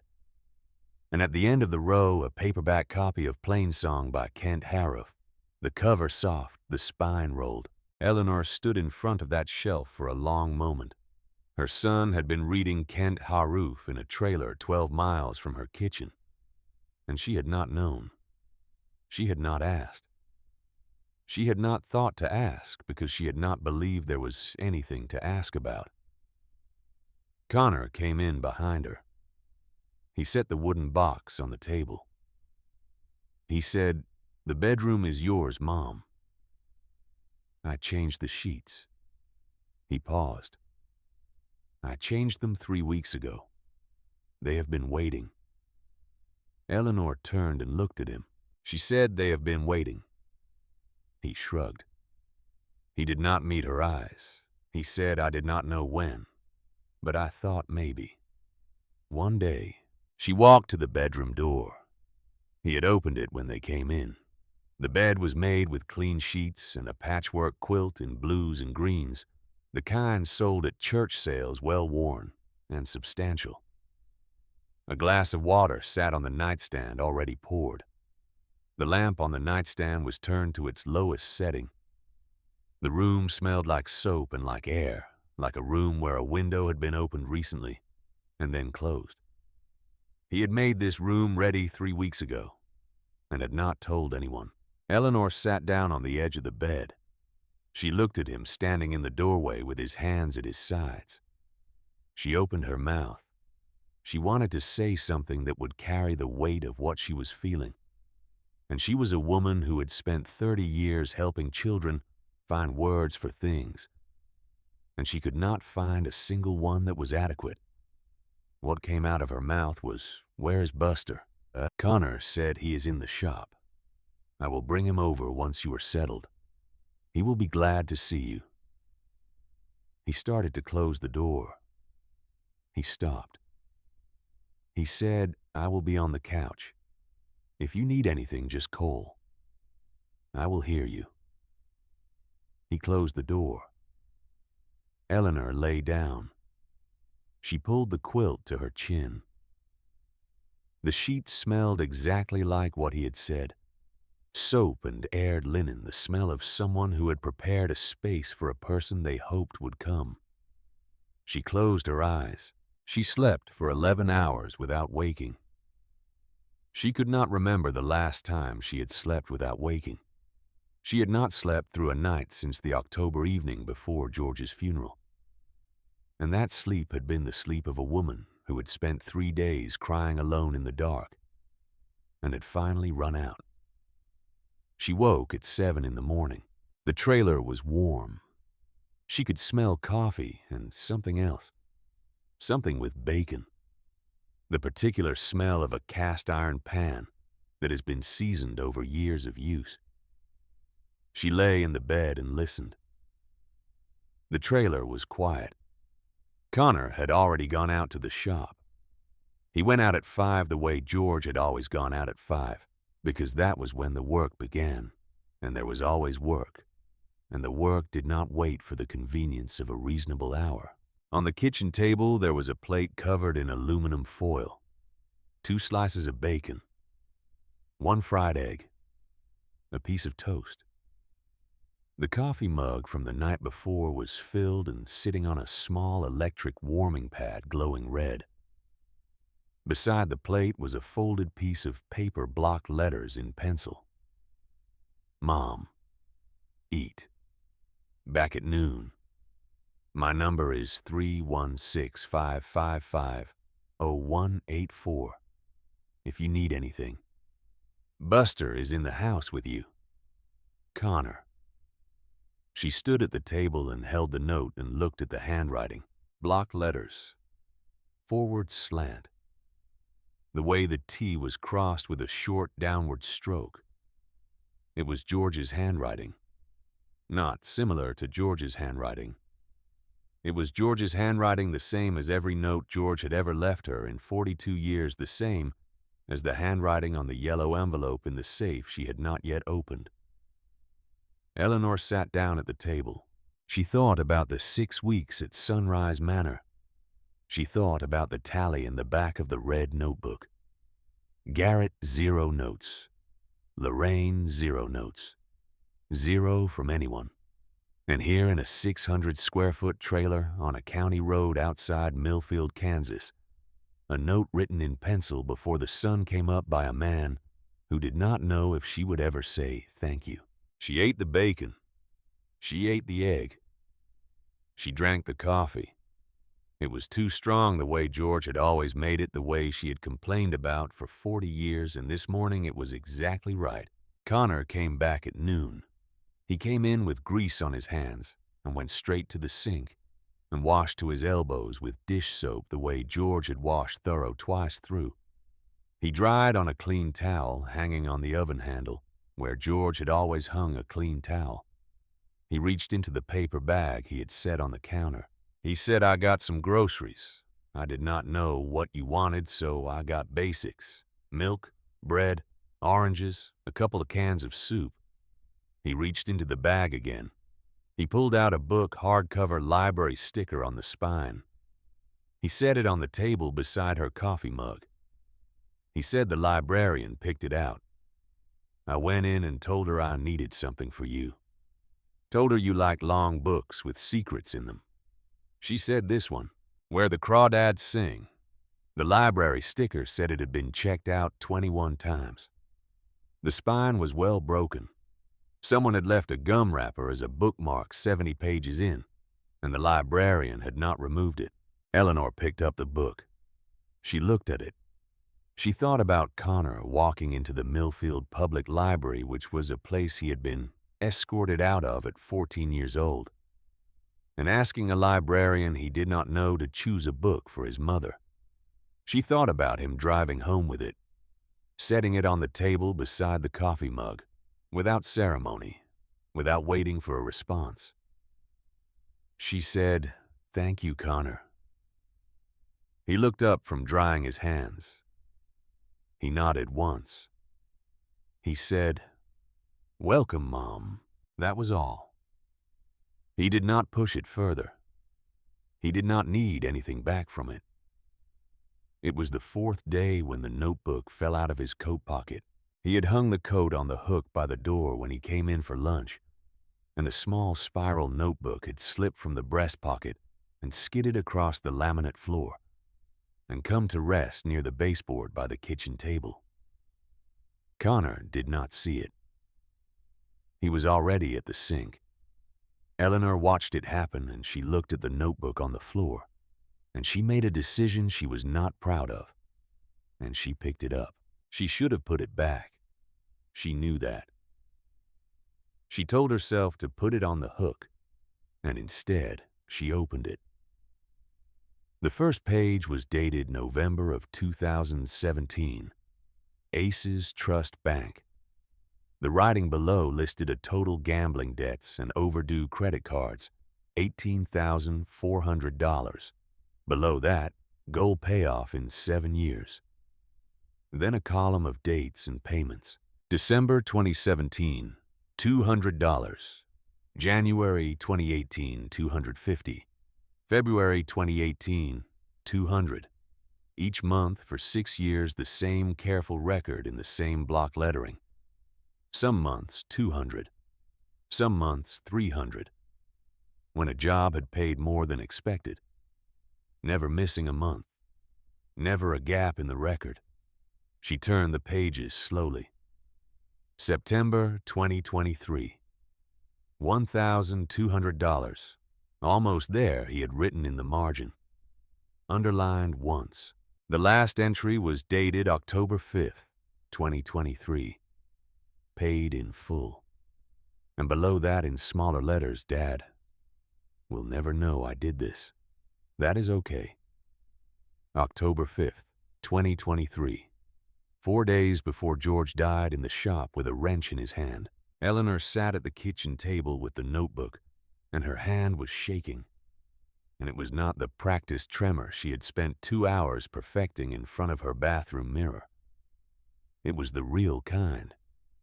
The kind that comes when something you have been carrying for 30 years shifts position all at once.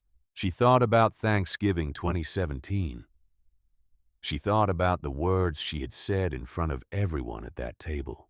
She thought about Connor setting down his fork, walking out without his coat into the November night. And she thought about what he had done 2 weeks later, walked into a bank and signed a repayment plan for $18,400 on a tractor mechanic's wages. She had called him the biggest disappointment of her life. and he had gone home and decided to fix the only thing he could fix by himself, without telling anyone. And he had done it in 6 years. She put the notebook back in his coat pocket exactly as she had found it, spine down, same angle. She smoothed the pocket closed. She sat back down at the table. She did not tell him she had seen it, not that day. It was the 14th day when she broke. Connor had been at a farm 20 miles north of town, working on an irrigation pump that needed to be winterized before the hard freeze came. He got home after 7 hands stiff from the cold, the particular careful way he moved when his joints had been in cold air for too many hours. Eleanor had made beef stew, the same recipe she had been making since 1975. The same one she had made for Garrett and Lorraine the night before they took her to Sunrise Manor. It was the first time she had cooked for Connor in 12 years. She had been afraid to. She had stood at the stove and thought, what if he does not eat it? What if he refuses it? What if offering him something gives him the opportunity to decline it? And she had made it anyway because she was 65 years old, and she was tired of being afraid of her own children. Connor washed his hands. He sat down. He picked up his spoon and took a bite, and he said, "Mom, this is good." She nodded. He took another bite. He reached for his glass of water. His hand caught the edge of the small ceramic butter dish on the table, the one he had bought at an estate sale, chipped on one side, pale yellow with a rooster painted on the lid. The dish went over the edge of the table. It hit the laminate floor and broke into 3 pieces, and the soft butter inside spread in a small arc across the floor. Before her mind could intervene, before the woman she had spent the past 6 weeks working to become could say anything at all, the old voice came out. The voice that had been speaking to Connor Voss since he was 16 years old. The voice that had said those words at Thanksgiving 2017. The voice she had believed she was done with. She said, "You cannot do anything right, can you?" The kitchen went completely still. Connor did not move. He held his spoon halfway between the bowl and his mouth. He set it down. He set it down very carefully on the edge of the bowl. He picked up his napkin. He folded it in half and then in half again. He placed it on the table beside his bowl. He bent down from his chair and began picking up the pieces of the butter dish from the floor one at a time. His back was to her. His voice, when it came, was quiet. It did not shake. It did not rise. It was the voice of a man who had heard this particular sentence enough times that it had worn a groove in him, the way water wears a groove in stone. And he no longer needed to react to it, because it had become part of the landscape. He said, "Yeah, Mom, I know. You have been telling me that for 30 years. He stood. He walked to the trash can and dropped the 3 pieces of ceramic into it. He came back and picked up his napkin and wiped the butter from the floor and threw the napkin away. He went to the closet and took his coat off the hook and put it on. He picked up his keys from the table by the door. He said, "I am going out to the shop. Eat your supper. Leave the dishes. I will do them when I get back." He opened the door and went outside, and the door closed behind him without slamming, which was somehow worse than if it had slammed. Eleanor sat at the table. The 2 bowls of stew were still steaming. His was untouched. She looked at the place where the butter dish had been. She looked at her own hands on the table. She had done it. She had done it again. After everything, after 6 weeks in a memory care facility watching her son leave apples, she could not eat after 11 days in his trailer with clean sheets and pencil notes and a library book chosen by a stranger. After the notebook and the 6 years of payments made alone in silence, she had opened her mouth and put 30 years of damage back on the table between them. in 4 words. Same woman, same voice, same damage applied to the same person who had never done anything in his adult life except try to fix the things he had broken. She leaned down and picked up the piece of the butter dish that had slid under the table. A small triangle white glaze on one side, raw ceramic on the break. She held it. The edge caught the pad of her thumb. A thin line of red welled up. She watched it. She started to cry. She had not cried since the night of the funeral. 6 weeks and 11 days. She had been too busy and too controlled and too much inside the performance to cry. But one broken dish had done what 6 weeks of institutional bleach smell and parking lot views had not done. She cried at the kitchen table of her son's trailer while the beef stew cooled in the bowls, and the blood from her thumb made a small dark mark on the laminate floor. Buster came from the corner where he had been asleep on an old dog bed. He put his chin on her knee. He looked up at her with cloudy eyes that held no judgment, and no prescription, only presence. She put her hand on his head. After a while, she stopped. She stood up. She cleaned the floor. She ran her thumb under the tap and found a box of bandages in the drawer beside the sink. A whole drawer full of them. The kind of drawer a man who works with his hands keeps stocked as a matter of course. She put a bandage on her thumb. She put on George's denim jacket. She walked outside. The shop light was on, a square of yellow in the November dark, the most solid and reliable thing in the field. She crossed the gravel. She opened the shop door. Connor was sitting on a wooden stool at the workbench. He was not working on anything. His hands were in his lap. He was holding a photograph, small, black and white, slightly bent at one corner. She could see it from across the shop. 2 people standing beside an engine block, both of them with grease-dark faces. One of them young. One of them not young, the older one with his hand on the younger one's shoulder. A photograph from 1995. Connor had been 17. George had been 50. They had just finished rebuilding an engine for a Massey Ferguson that Earl Dunning's father had owned. George had his hand on Connor's shoulder, and both of them were grinning at something beyond the frame. Connor was not looking at the photograph. He was looking at the wall above the workbench. Eleanor said, "Connor." He did not turn around. He said, "Go back inside, Mom. It is cold." She said, "Connor, I am sorry." He was quiet for a moment. Then he said, "Do not be sorry, Mom.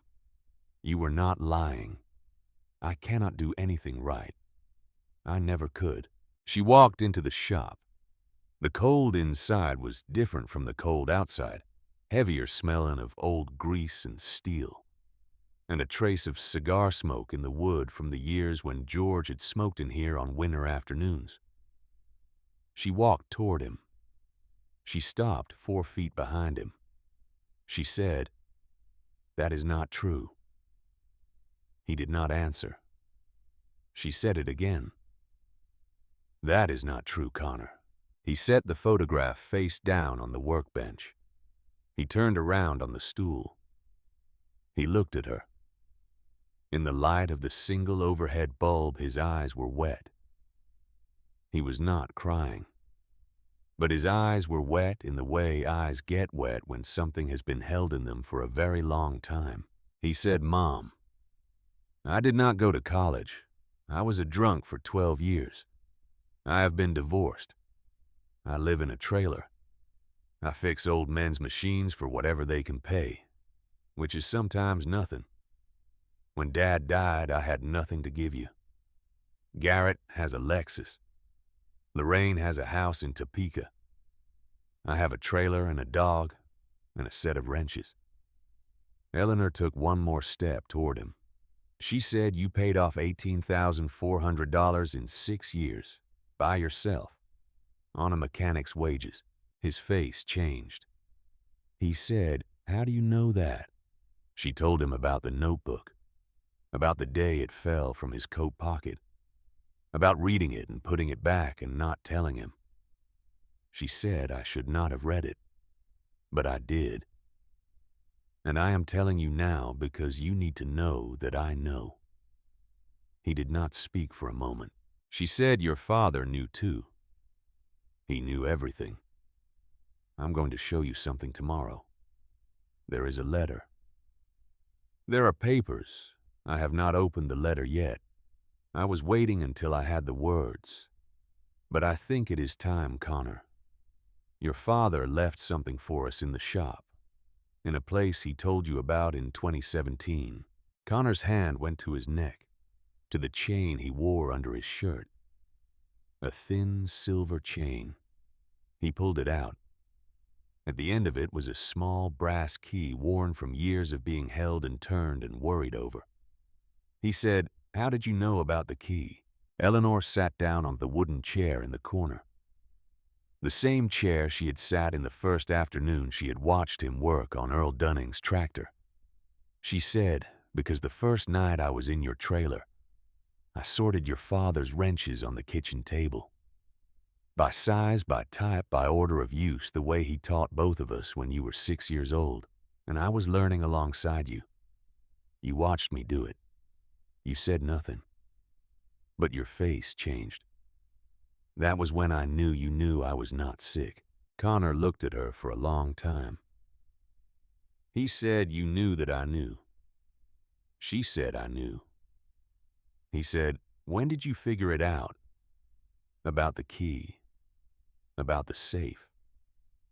She said, "George did not give that key to Garrett. He did not give it to Lorraine. He gave it to the one of us who would know what it meant and what to do with it. I have known your father for 42 years, Connor. I knew where he would put the thing that mattered most." Connor pulled the chain over his head. He held the key in his open palm. The brass was warm from being worn against his skin. He said he gave it to me the night he told me to go. November 2017. He said, "Connor, if anything happens to me, you take this to your mother. Not to Garrett. Not to Lorraine. To your mother. You give her the key and you bring her to the shop." He paused. I thought it was a condition. Like if I proved myself the key was my way back in. He never said come back. He died. And I thought he had died still angry. He held the key out to her. He said, "I never opened it, Mom. Not once. Not in 6 years. He gave it to me and I wore it. And I never looked." Eleanor took the key from his hand. It was warm. She closed her fingers around it. She said he was not still angry. "I promise you I cannot prove it until tomorrow. But I will by morning." He nodded. He wiped his face with the back of his hand. He made a short sound that was not quite a laugh, but was close to it the sound of a man releasing something that has been held too long. He said, "Mom, you knew I knew you were pretending. The whole time in the truck in the trailer. You knew and you kept going." She said, "I knew." He said, "How? How did you know I knew?" She said, "Because your father looked at people the way you look at people. He saw everything and said nothing and waited. It is the same face. You sorted his wrenches the way he taught you when you were 6 years old. A person who is truly losing their mind does not do that." She paused. "And when I said I was cold at the bus station," that sentence was too grammatically complete for a woman in early cognitive decline. He almost smiled. He said, "I knew the moment you said it. Nobody who is genuinely lost says I am cold with that kind of clarity. I knew in the truck inside the first 10 minutes. She said, and you said nothing. He said it was not my place to say anything. You needed to do what you needed to do. I just needed to make sure you were safe while you did it. They walked back to the trailer together in the dark. Buster met them at the door with a slow tail wag, his whole back end moving with the effort of it. Connor made fresh coffee. They sat at the kitchen table where the butter dish had broken 2 hours before. The pieces were in the trash. The floor was clean. The smear of butter was gone. The small dark mark from Eleanor's blood was gone. She had not seen him clean it. He had not seen her clean it. It was simply gone the way certain things get handled between people who have decided without announcing the decision to move forward. She said, "What do we do now?" He said, "Tomorrow morning we go to the shop. We open the safe. And then you decide what to do about Garrett and Lorraine. Because they have been busy, Mom. Lorraine filed something with a lawyer in Topeka. Garrett has the house listed with a broker. The asking price is $235. She said, "How do you know all of that?" He said, "Ruth Calloway called me. She has been tracking it. She has been George's lawyer since 1979. She is your lawyer too, if you want her to be." Eleanor looked at him. She said, "I have had Ruth Calloway as my lawyer since the morning after George's funeral. She has been tracking it for me as well. I asked her to wait until I was ready." Connor put his head down on the table. He laughed quietly into the crook of his arm, the particular laugh of a man who has just discovered he is not as alone in something as he believed. He lifted his head. He looked at her. He said, "Mom, we are going to be a real problem for those two." She said, "Yes, Connor, we are." In the morning, the air was clear and cold, and the sky over the Kansas plains was the specific shade of blue that only appears in late November, a blue so clean it looks polished. Connor led Eleanor into the shop before 7, past the 4 tractors in various states of repair, past the workbench with its organized rows of tools, past the oil drum in the corner and the shelving unit along the east wall with its bins of hardware, sorted by size and type, sorted exactly the way George had sorted them, the way he had taught Connor to sort them when Connor was 6 years old. At the southeast corner of the shop floor, Connor pulled aside a heavy rubber anti-fatigue mat, 4 feet by 4 feet, the kind mechanics stand on during long jobs to spare their knees and lower backs. Beneath it was a concrete floor that looked exactly like the rest of the concrete floor, except that if you looked very carefully, and if you knew what you were looking for, you could see a faint square seam painted over, in the same gray as the surrounding floor. Almost invisible, the work of a patient and meticulous man. Connor took a heavy industrial magnet off the bottom shelf of the workbench and placed it at the center of the square. He pulled upward. A metal plate lifted free. It had a thin skim of concrete-colored coating on its upper surface, enough to deceive a casual glance. Beneath the plate was a recessed space roughly 18 inches deep, and inside the space was a fireproof safe steel 40 centimeters square with a combination dial and a keyhole. Connor stepped back. Eleanor knelt on the cold concrete. She took the brass key from around her own neck where she had been wearing it since the previous night. She put it in the keyhole. She turned it. There was a solid click of tumblers releasing. She lifted the lid. Inside the safe were 4 items. The first was a thick folder of papers. The cover sheet bore the heading Stafford County Register of Deeds, and below that, in George's handwriting, quitclaim deeds and water rights certificates, 2009 through 2022. Eleanor opened it. She read slowly. From 2009 to 2022, George had purchased 9 parcels of farmland in the western portion of Stafford County. Not large parcels. None of them would have drawn attention individually. 3 acres here, 12 acres there. A 40-acre parcel in 2014 when a family had been forced to sell quickly after a bad harvest. a 22-acre strip in 2019 that had been part of an estate division. In total, 340 acres accumulated slowly over 14 years, one quiet purchase at a time, each one attached to something called senior irrigation water rights, with priority dates that predated the modern restrictions on the aquifer that lay beneath the western Kansas plains.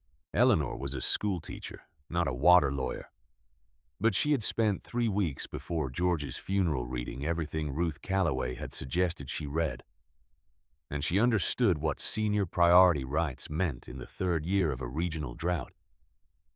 They meant that when the water table dropped and the junior rights holders were told to wait, the senior rights holders were watered first.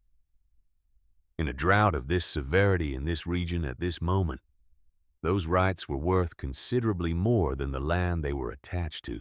The second item was a hand-drawn map of all 9 parcels annotated in George's handwriting. Notes on each one. Parcels 3 and 7 wells producing well good output. Parcel 5 new pump needed by spring. Parcel 9 fence line to address before cattle. The third item was a stack of old bank statements going back to 2009 paperclipped together. Every transfer George had made from the household account into a separate account he had labeled H. Voss Farm Holdings. The transfers were small and irregular, designed not to be noticed. $300 one month, $500 another. A quiet, patient accumulation over 14 years that added up to enough to buy 9 parcels of cheap, drought-stricken land and attach to each one the most valuable water rights available in Stafford County. George Voss had not burned through the money. He had buried it the only way he knew how. Underneath something underneath ordinary life and ordinary months and ordinary deposits, the way he had always hidden the things that mattered most underneath something boring. The fourth item was a brown envelope. On the front, in George's block letters for Ellie. "Open when you are ready." Eleanor picked up the envelope. Her hands were steady. Connor was kneeling beside her. She said, "I need to read this alone. Tonight after supper." She looked at him. "Whatever it says, it does not change today. I need you to know that." He nodded. She put the envelope in the inside pocket of George's denim jacket close to her chest. They closed the safe, locked it, set the plate back, set the mat back over it. The floor looked exactly as it had before. They walked back to the trailer, and Connor made eggs, and they ate without talking very much, which was how both of them preferred to eat when there was something large sitting in the room with them. She read the letter that night. Connor was asleep on the couch. Buster was on the floor between the couch and the kitchen table. The propane heater had clicked itself down to its overnight setting, and the trailer was warm and quiet. Eleanor sat at the kitchen table under the small light and opened the brown envelope. 2 pages. Block letters. The same forward slant. The same short crossing of the T. "Ellie," the letter began, "I am writing this in June of 2023. Warren tells me my heart will not make it through another summer. I do not know when you will read this, maybe soon, maybe not for a long time. But I have to write it down because I cannot say it out loud, and I have never been able to say the things that matter most out loud. And I know that about myself, and I am sorry for it. I was wrong about Connor. In November of 2017, he came to the shop one night. He had been drinking. He was crying. He said, 'Dad, I was wrong.' He asked me to forgive him. I had been angry at him for 4 years, Ellie. Angry because of the things he had done that hurt you. Because of the ways he had made you cry. I thought if I forgave him, he would do it again, and you would cry again. And I could not watch that anymore. So I told him no. I told him to leave and not come back until he could stand on his own 2 feet. I told him that without telling him, I loved him. And then I watched him from the shop window as he walked back to his truck and drove away. I was a coward, Ellie. I thought I was protecting you. I was protecting myself from having to say the words. 2 weeks after that night, he walked into Ace's Trust Bank in Millfield and signed a repayment plan for $18,400. I know because Darrell Pruitt at the bank told me just that it happened, not the amount, and I found the rest on my own. I watched that bank account for 6 years. Every month he paid. Every month, Ellie, for 72 months, he paid what he owed without telling anyone, because he did not believe anyone would care to know. I watched him stop drinking. I watched him take over Earl Dunning's account when Earl's back got too bad for him to drive out to the farm. I watched him take Buster when my heart got too bad for me to keep the dog in the cold, with me in the shop the way I used to. I thought about calling him every week for 6 years. In December of 2022, I did call. He called back 2 hours later, and I did not answer because I did not know what to say. And I thought there would be more time. There was not more time. This is my fault, Ellie. Not his, mine. I pushed him away in 2017, and I never pulled him back because I did not know how. And that is a thing I will carry to wherever it is I am going. If you are reading this, it means you went into the shop. It means Connor brought you there or brought you to where you could go, there yourself. It means that after I was gone, our youngest son was the one who stayed close enough to matter. The papers in this safe are not for you to become wealthy. You have never needed wealth. The papers are for you to do the thing I did not have the courage to do while I was alive. Give Connor the larger share. Not because he has the least, because he is the only one of our children I pushed away, and the only one who came back without being called back. That is worth more than anything else I know how to measure. You do what you think is right. I am behind you, Ellie. Same as always. I love all three of them.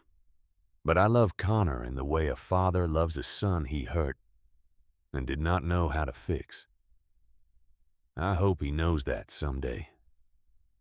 Maybe you can tell him for me, since I cannot tell him myself. All my love, George. P.S. Buster likes peanut butter. Not too much.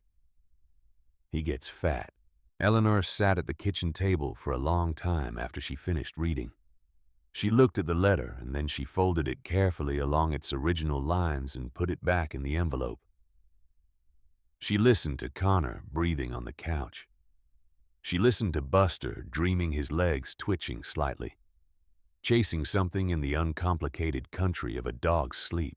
She was angry at George for a while, for the 6 years of watching from a distance, for the phone call he had not answered, for all the conversations that had not happened because two stubborn people had each believed the other one needed to make the next move. And then she was not angry. She just loved him the way you love a man who tried his whole life and did not get the last part right. The way you love 42 years of mornings.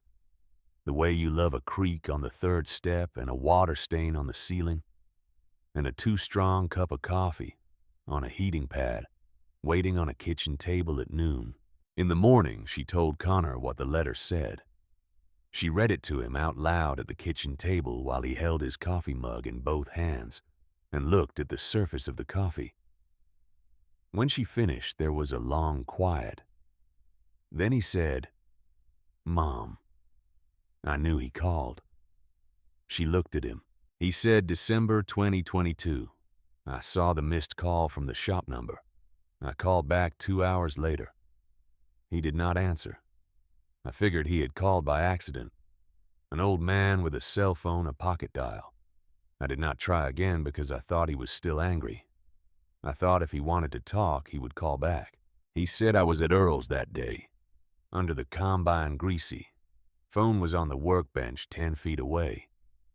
By the time I finished and cleaned up, it was nearly dark. I called the shop number. It rang until the voicemail picked up. I thought maybe tomorrow. He set the coffee mug down. He said there was not a tomorrow. He did not cry. He sat at the table the way George would have sat at a table with something hard to hold quietly, with both hands around the mug, looking at the middle distance where the problem was too large to look at directly. Eleanor said nothing. She just sat with him. That was enough. It was what he needed, and it was what she had. And for the first time in a very long time, what she had was exactly sufficient. That afternoon, they drove into Millfield together and parked in front of Ruth Calloway's office on Main Street. Ruth was 60 years old and had been practicing law at this same address for 31 years. She wore reading glasses on a chain and had a framed Wheat Festival poster from 1987 above her filing cabinet, and she called George by his first name, the way people call someone by their first name when they have known them long enough that formality would be a kind of lie. Eleanor placed the brown envelope on the desk. She placed the deed folder beside it. She said, "I am ready, Ruth." Ruth read the letter first, twice, without speaking. Then she read the deed folder, slowly making notes on a yellow pad in a shorthand that Eleanor could not follow. After 30 minutes, she took off her glasses. She said, "Ellie, I want to be plain with you. Senior irrigation rights of this priority level attached to 340 acres during a drought of this severity and this duration. I can name 3 interested parties right now, without making a single phone call. My best estimate of value is between $2.5 and $3 million, possibly higher if we are patient with the right buyer." She tapped her pen on the pad. She said, "Are you certain about how you want to proceed?" Eleanor said she was certain. She told Ruth what she wanted. First, the power of attorney Garrett had obtained in October was to be revoked immediately. She had signed it under duress, with a signature that did not match any of the 23 samples in the folder she had brought with her, none of which bore any resemblance to the looping unfinished marks she had made on Garrett's kitchen table paperwork. Second, the guardianship petition Lorraine had filed through Philip Holt in Topeka was to be challenged and dismissed. Dr. Warren Aldrich would provide a sworn affidavit confirming that no clinical diagnosis of cognitive decline had ever been made, that the letter on his letterhead was a preliminary observation note and not a medical finding, and that Eleanor Voss was of sound mind and full legal capacity. Third, a new will. Ruth wrote down the terms as Eleanor stated them. The grandchildren first. Garrett's son Tyler and his daughter Madison, and Lorraine's son Ethan. Each one $200,000 held in trust and administered by the Millfield Community Foundation until each child turned 25, dispersible only for tuition, vocational training, or a first home purchase. Their parents would have no access to the principal or the conditions. $600,000 to the George Voss Memorial Scholarship Fund, administered by the Millfield Community Foundation for the children of Stafford County farm families. Renewable, need-based. The kind of thing George would have been embarrassed to have his name on and would have approved of entirely. Garrett received the farmhouse on Hollow Creek Road. Free and clear title transferred upon Eleanor's death. He could sell it or keep it, or do whatever he chose with it. After taxes and any deferred maintenance, it would net him approximately $200,000. That was his inheritance. Nothing further from the land or the water rights. Lorraine received $100,000 in cash held in her name, only with legal language preventing commingling with marital assets. Phil would have no access to it. Connor received the shop and the 5 acres it sat on. He received the 340 acres in Stafford County. He received the water rights. He received the H. Voss Farm Holdings account and whatever the water rights ultimately sold for after the trusts and the scholarship and Lorraine's 100,000 were funded. He became the manager and primary heir of the Voss estate. Ruth stopped writing. She looked up. She said, "Ellie, are you absolutely certain?" Eleanor said yes. Ruth looked at Connor. She said, "Mr. Voss, has your mother discussed this with you before today?" Connor said no. Ruth said, "Do you want to know what she has just asked me to document?" Connor said, "I heard it from here, ma'am.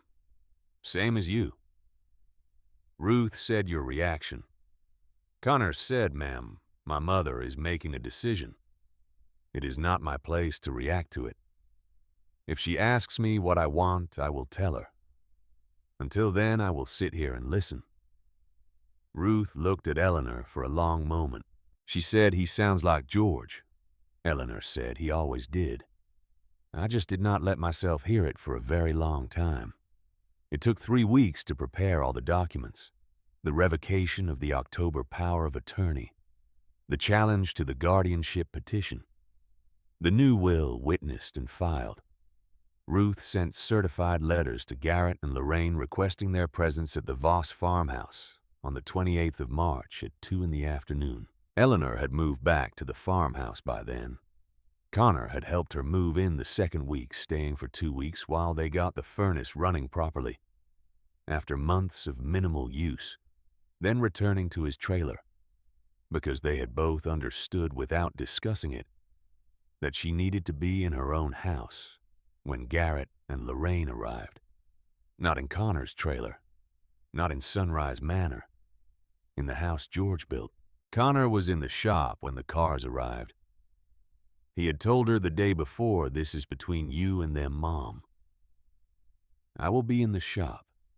If you need me, you know where I am." She had said, "Stay in the shop." He had nodded and walked out, and that had been the end of that conversation. Garrett's Lexus pulled into the driveway at 2:03. Lorraine was in the passenger seat.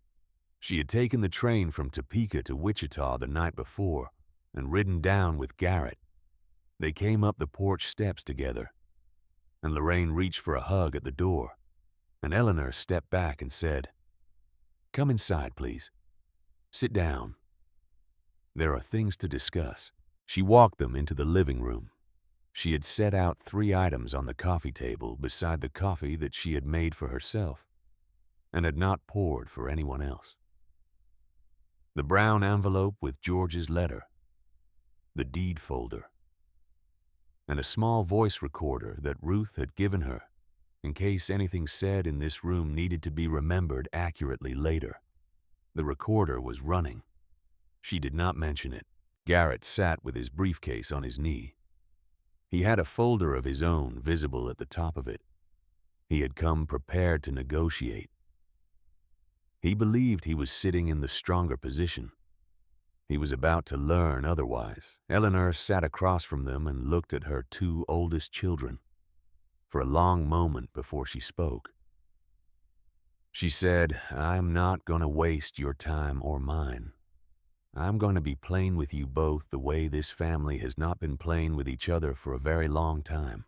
She looked at Garrett first. She said, "I do not have dementia. I have never had dementia. I have been pretending since 2 weeks after your father's funeral. I started pretending the day after I stood in the hallway of this house and heard the 2 of you in the kitchen deciding what to do with me. I heard every word. I heard you say Connor does not get a share. I heard you say to sell this house. I heard you discuss Sunrise Manor before you had even confirmed that anything was wrong with me." Lorraine took her sunglasses off. Her mouth opened. Eleanor continued. She said, "The power of attorney you obtained in October is void, Garrett. My lawyer filed the revocation 3 weeks ago. The signature on those documents does not match my signature on a single piece of paper. I have signed in the past 50 years. I signed it deliberately wrong. I have 23 samples of my actual signature in a folder with Ruth Calloway. and I invite you to compare them." She looked at Lorraine. She said, "Lorraine, your lawyer in Topeka, Philip Holt. Ruth spoke with him last week.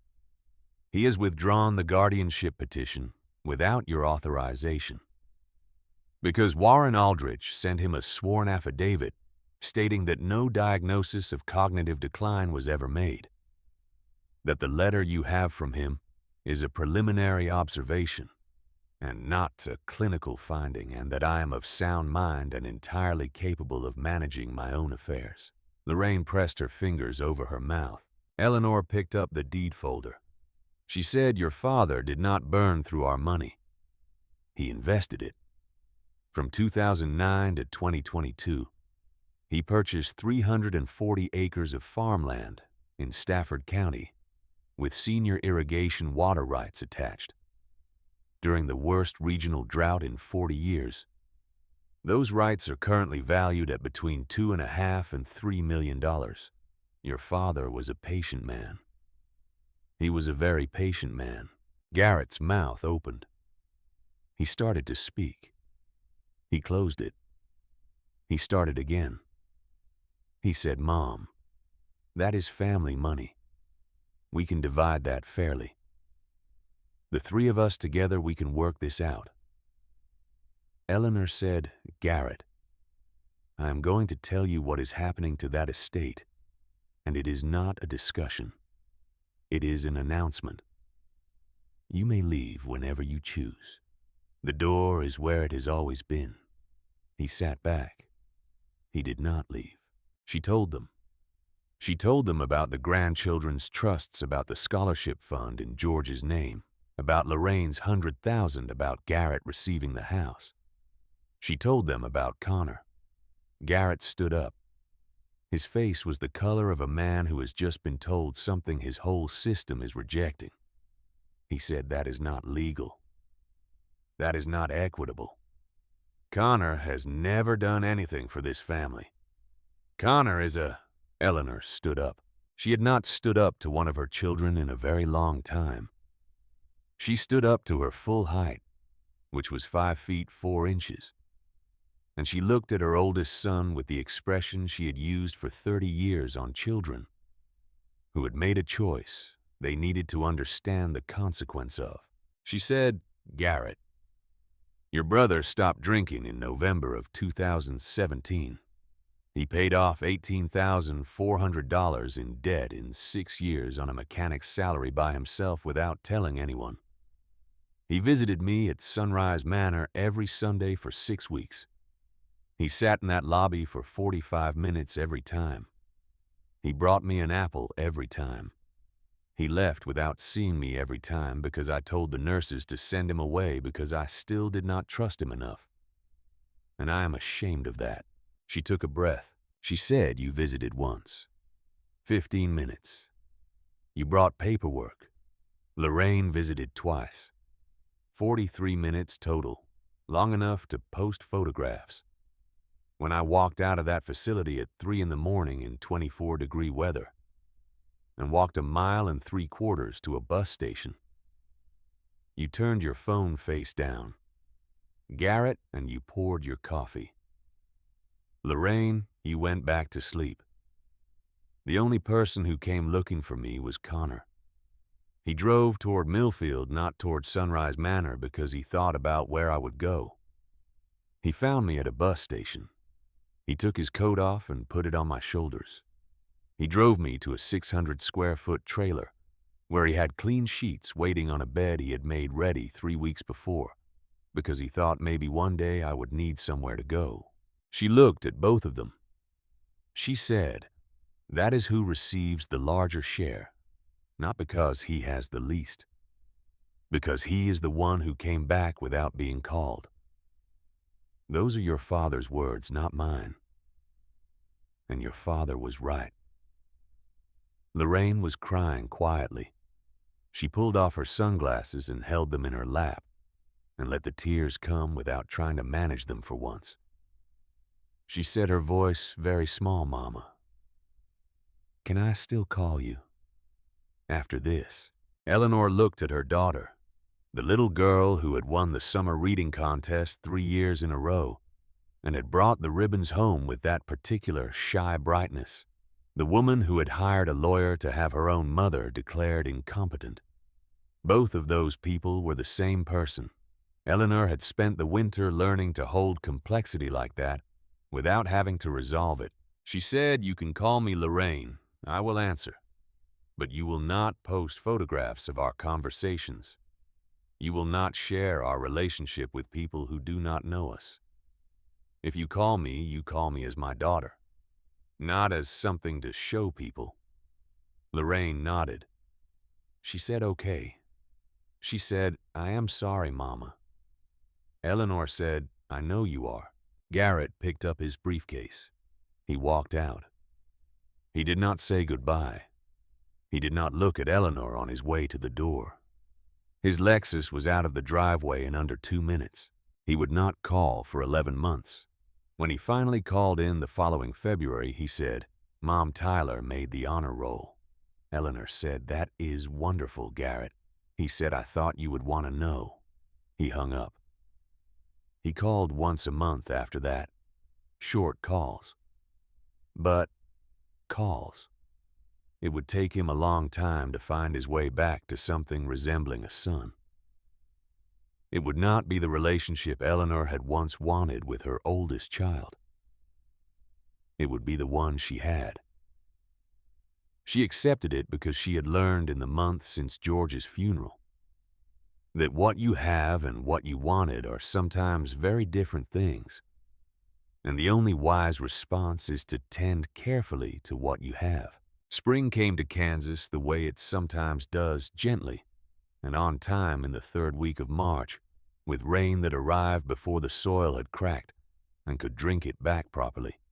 The wheat in the fields along County Road 8 was green and low and moving in the mild wind.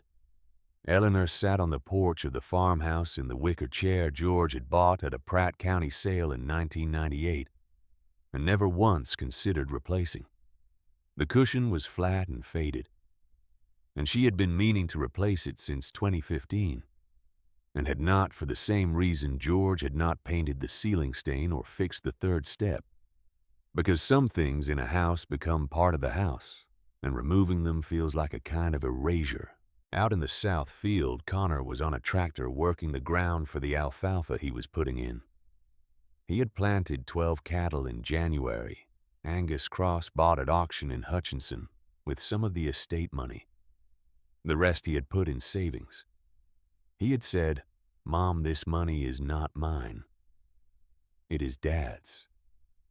I am holding it for whoever needs it next." He had said it the way George would have said it, without ceremony, without looking for a response. He had given Earl Dunning $30,000, most of which Earl had used to install a new pump in his irrigation well and repair the roof of his equipment shed. Earl had cried. Connor had looked at the ground and let him. He had not said anything about it afterward, not to Eleanor, not to anyone. It was simply a thing that had been done, and that was the end of it. He had hired a young man named Dex Morrow, 24 years old, recently released from the county jail after a DUI, needing someone to give him a job before he ran out of options. Connor had given him the job without an application, without a background check, without conditions beyond showing up on time and doing the work, the same way George had once given Connor a second chance only earlier, only without the years of silence in between. Eleanor held George's letter in her hand. The paper had gone soft at the folds from being read so many times. She did not need to read it again. She held it the way you hold a thing that has said everything it has to say, and now simply needs to be held. She watched Connor on the tractor. She watched the way he moved across the field. The same patience in his body that she had watched through a church window the morning of George's funeral. The same completeness of attention. The same quality of a man who is entirely present in whatever he is doing and does not need an audience for it. Buster lay between the legs of the wicker chair in the particular boneless way of old dogs in mild sunshine. His breathing was slow and even. and his legs occasionally twitched with whatever he was chasing in his sleep. Eleanor put one hand down and rested it on his side and felt him breathe. She thought about the woman who had stood in a hallway 18 months ago with an empty glass in her hand and made a decision. She thought about what that decision had cost her and what it had given back. She had gone looking for the truth about her children, and she had found it cleanly and without ambiguity. One of them had sent her away. One of them had filmed her eating to build a case against her. And one of them had driven toward Millfield instead of toward the facility because he had thought for just a moment longer than the others about where she would actually go. She had spent 30 years calling that one a disappointment. She had been wrong for 30 years, and she was not going to spend whatever years remained in the pretense that she had not been. That was the only honest thing left. To hold it plainly. To carry it without theater and without excessive self-flagellation. The way you carry the truth about yourself when you are old enough to finally see it clearly. She looked out at this green field and the tractor moving through it, and the sky above it, that particular late winter to spring Kansas. Ski that had held her whole life in it. And she said very quietly to the air and to George, wherever George had gone, "You old fool. We were both wrong about him for so long. Maybe the only thing we got right between the two of us was him." The screen door creaked. Buster's tail moved once against the porch boards. Connor came up the steps from the yard side, having come around from the drive after parking the tractor. He had washed his hands at the outdoor spigot by the barn. He dried them on his jeans and stood for a moment beside her chair, looking out at the field the way a man looks at something he has worked hard on and is not yet finished with. Then he looked at her. He said, "Mom, beef stew sound all right to you?"